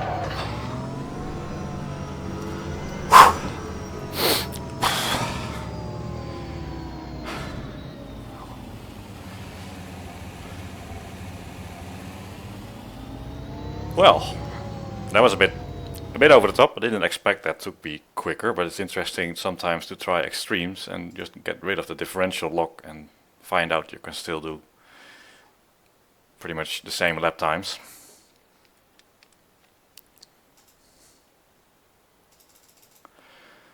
Am I tired yet? Yes. Does that mean I won't do another few laps? What magic click? I did mention that I did remove some of the bump rubber. Vertical stiffness there, so let's reduce that accordingly. I might as well go more extreme with the rear spring. Would make it sit even lower at high speed, but I'm not really sure it's pretty fine now actually. So that's fine. Well, random setup changes. I said I wouldn't do it. He does it. Final couple of laps, I have to get some outside air.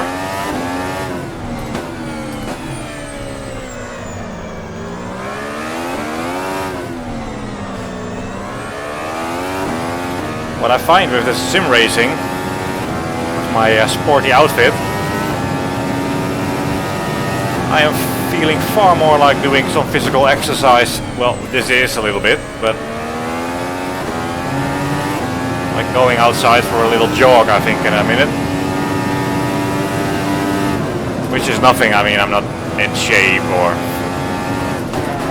anything like that, but still.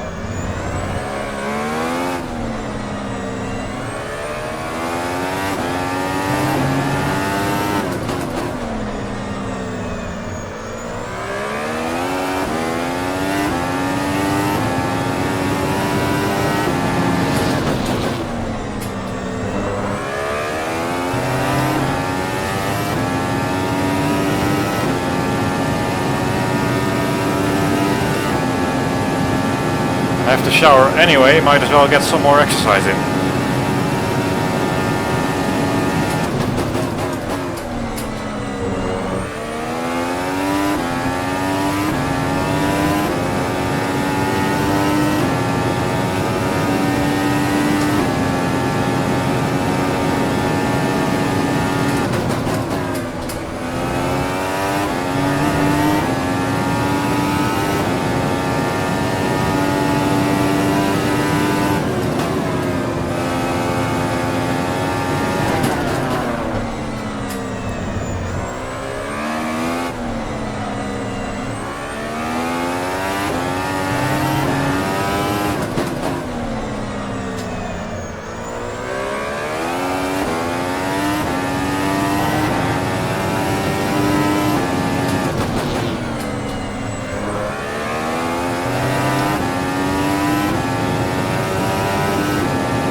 But I'm gonna try to beat my time.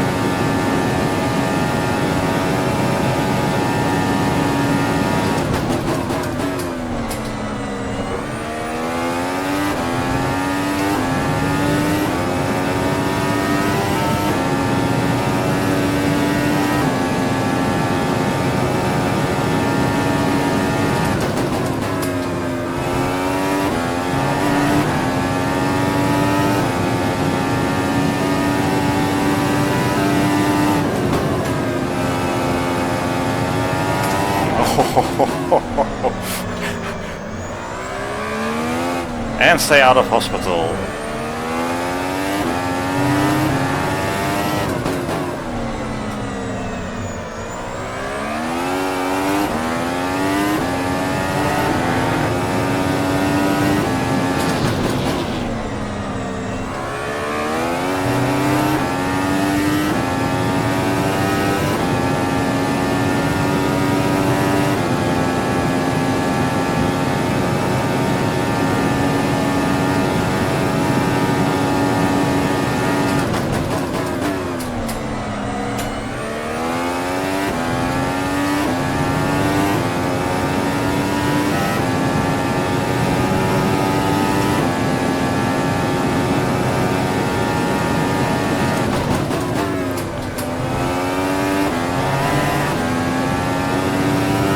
It's in there though, it certainly is.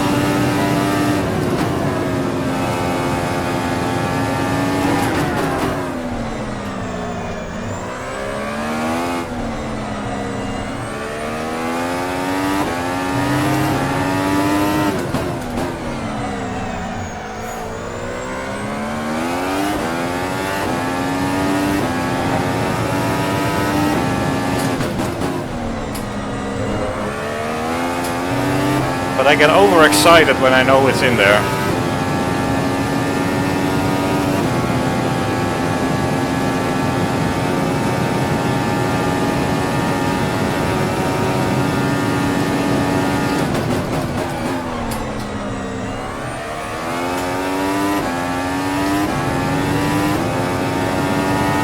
Very rare lockup.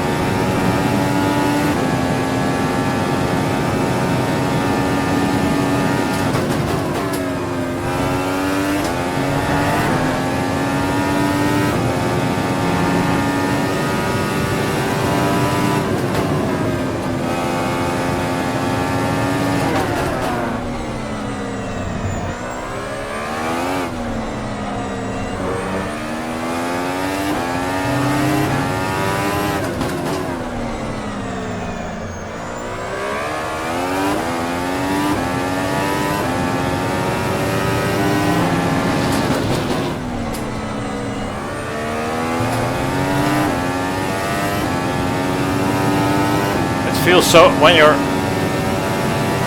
I can't describe that. I mean, I'm still driving after 100 laps. When it starts to feel good and you have control, it's the best thing in the world.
Don't seem to be doing it anymore.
fuck, fuck, fuck, fuck, fuck.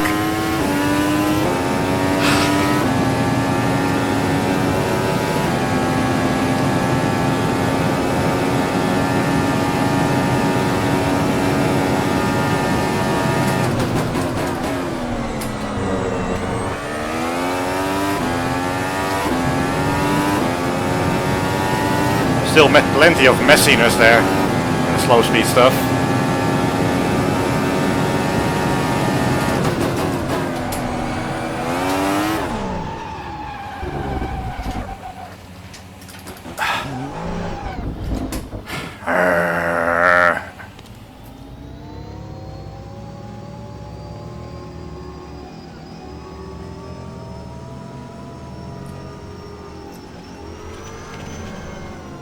Meanwhile, my wife's come home and she looks very worried.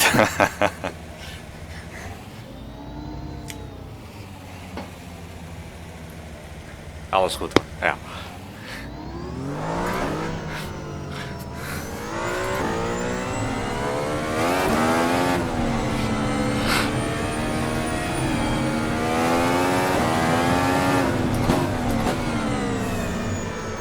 I only swear when there's good reason to swear. And messing up a simulator lap is plenty of reason.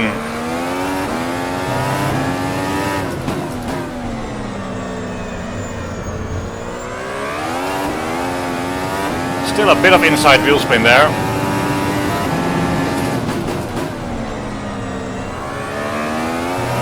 But the confidence on the throttle out of the final turn with this differential and setup is better.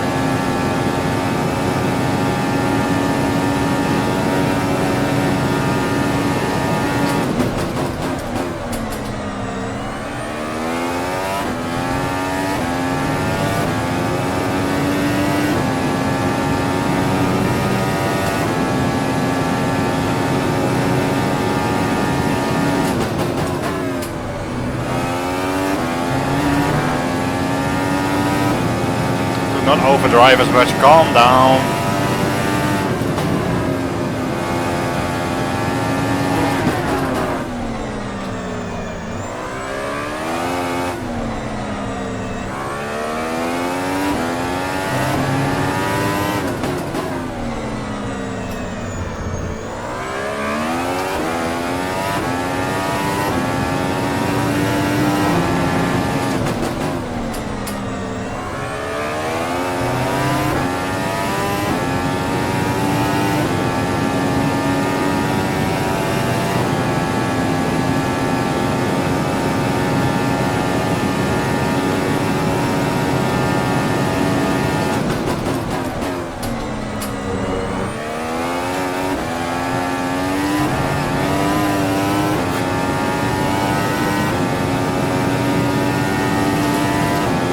Going to have to stop at some point.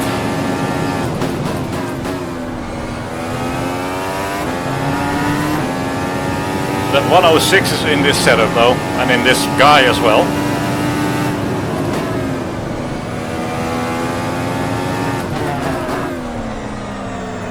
And it's super boring for some if you just do lap after lap, but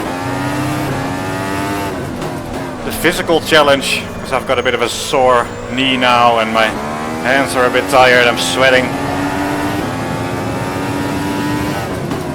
And just feeling connected with the car, the benefit of making your own physics.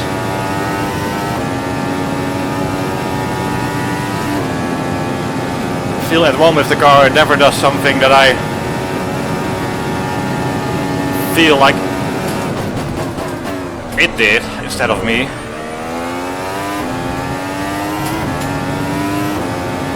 And it's all still just a game, just a representation of what physics might be. They will be incorrect in many ways, but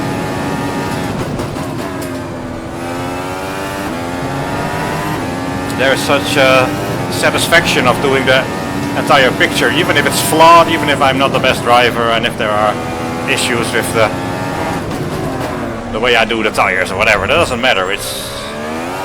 It all comes together.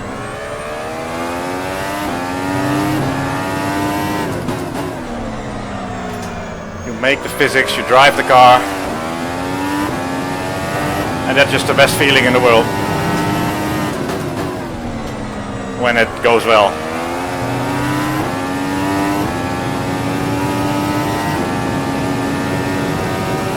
Everything comes together, the hardware as well, like sim steering system making me feel all those bumps and helps so much.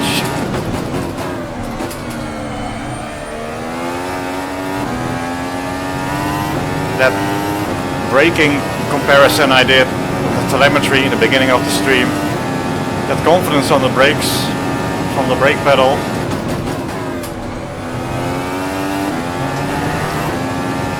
triple screen, low latency.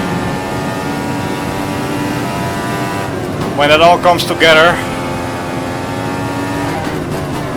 even if everything has its flaws, it's still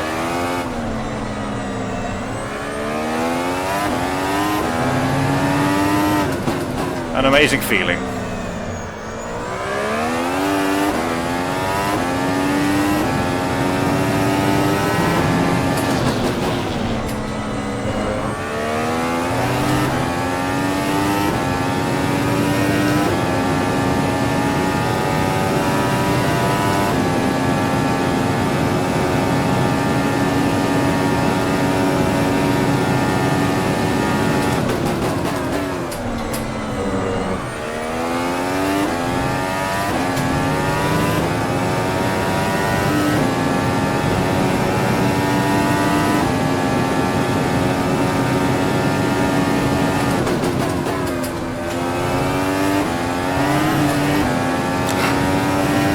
Even when you screw up, it's still kind of amazing.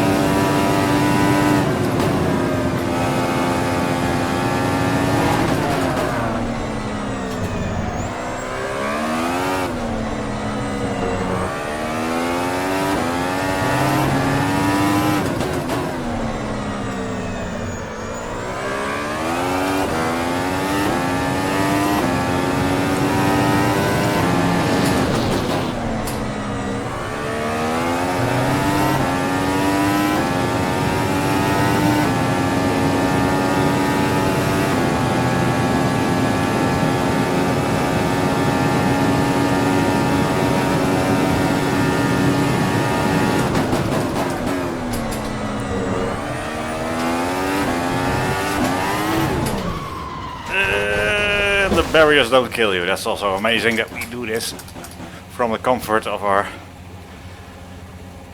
sweaty hot rooms.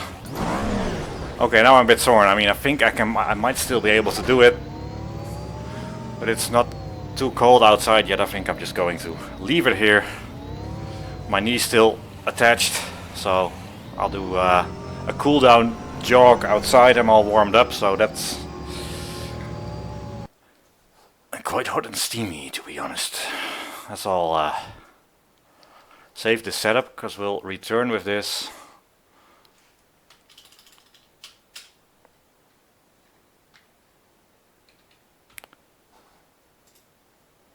tomorrow or next, whatever that may be. I just hope I switch back to the game, so you haven't been watching a spreadsheet for a long.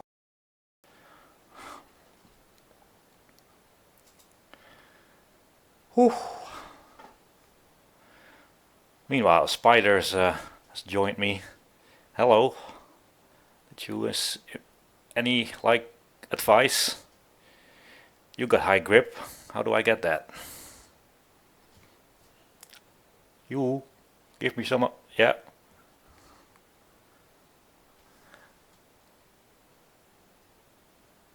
Magic spidery grip. It's actually quite big. I'm scared. Well, I don't mind having you around as long as you catch all the like stuff. Mosquitoes, yeah, brain freeze. People, the very few that watch this,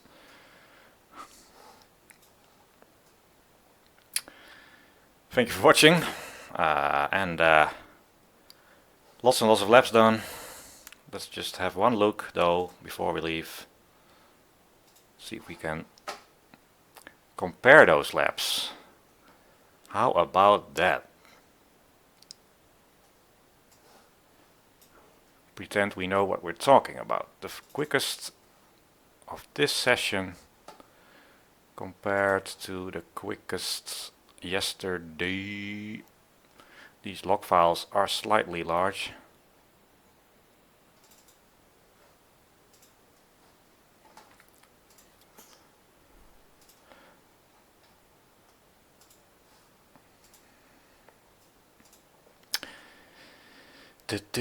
Let me just synchronize them.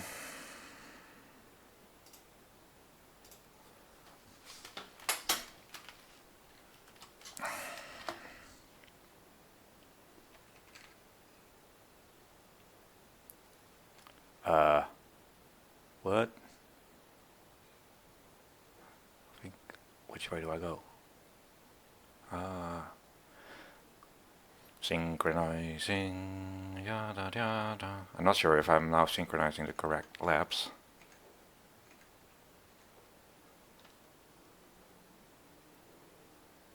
If I look confused, it's because I am.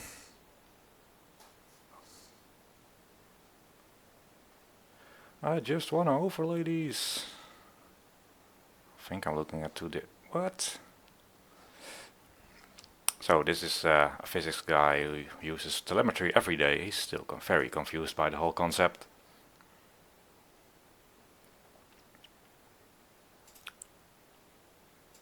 Oh, wow.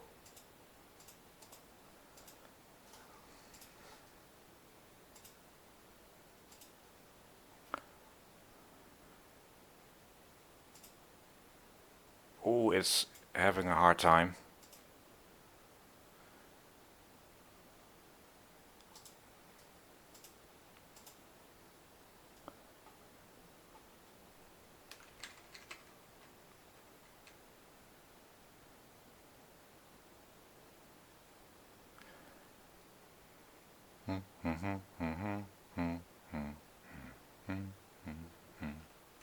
Is this the one then?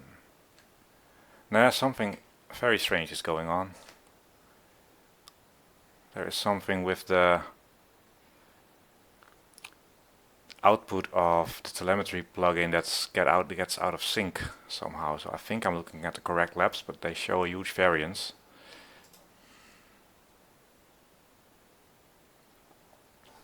Anyway,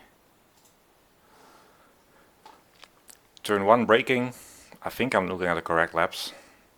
See that the brake trace, the brake pedal input is pretty much the same. Let's just look at. Oh, it's slow. It is slow.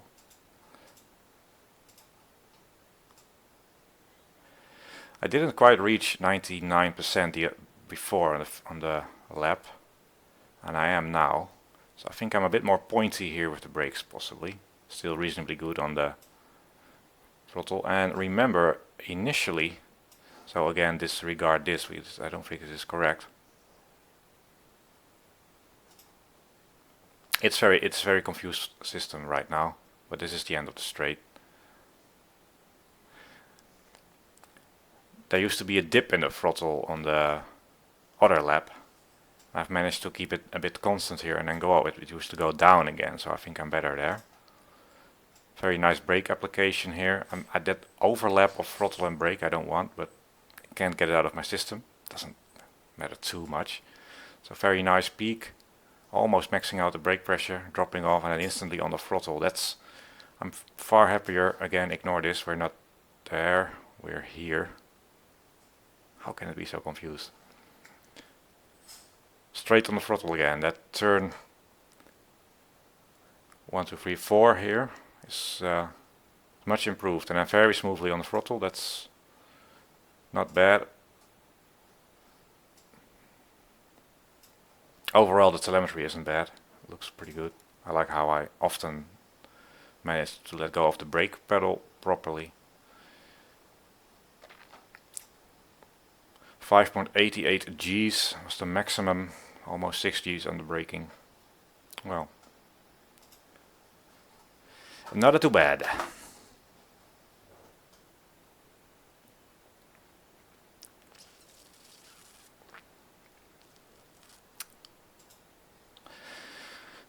Well, I enjoyed that. I hope some of you did. I still realize this is quite niche. Who wants to watch some sim racer practice 120 laps, barely talking and barely interacting with people? But like I said, I sometimes do these long sessions anyway. I figured just get some webcams, stream the whole thing.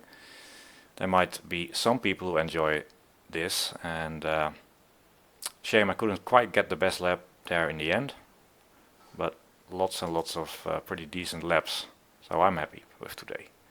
Right, guys, I'm gonna go out for a little jog before the sun goes down. What? What? Where did that time go? 8:57 p.m. I thought it was like 7 or something. Jeez, it's a bit late. Time flies when you're playing a good simulator. Anyway, thanks again for this. I might do more of this if you keep watching this a little bit, because it's low effort. Anyway, guys, bye bye, bye bye, bye bye.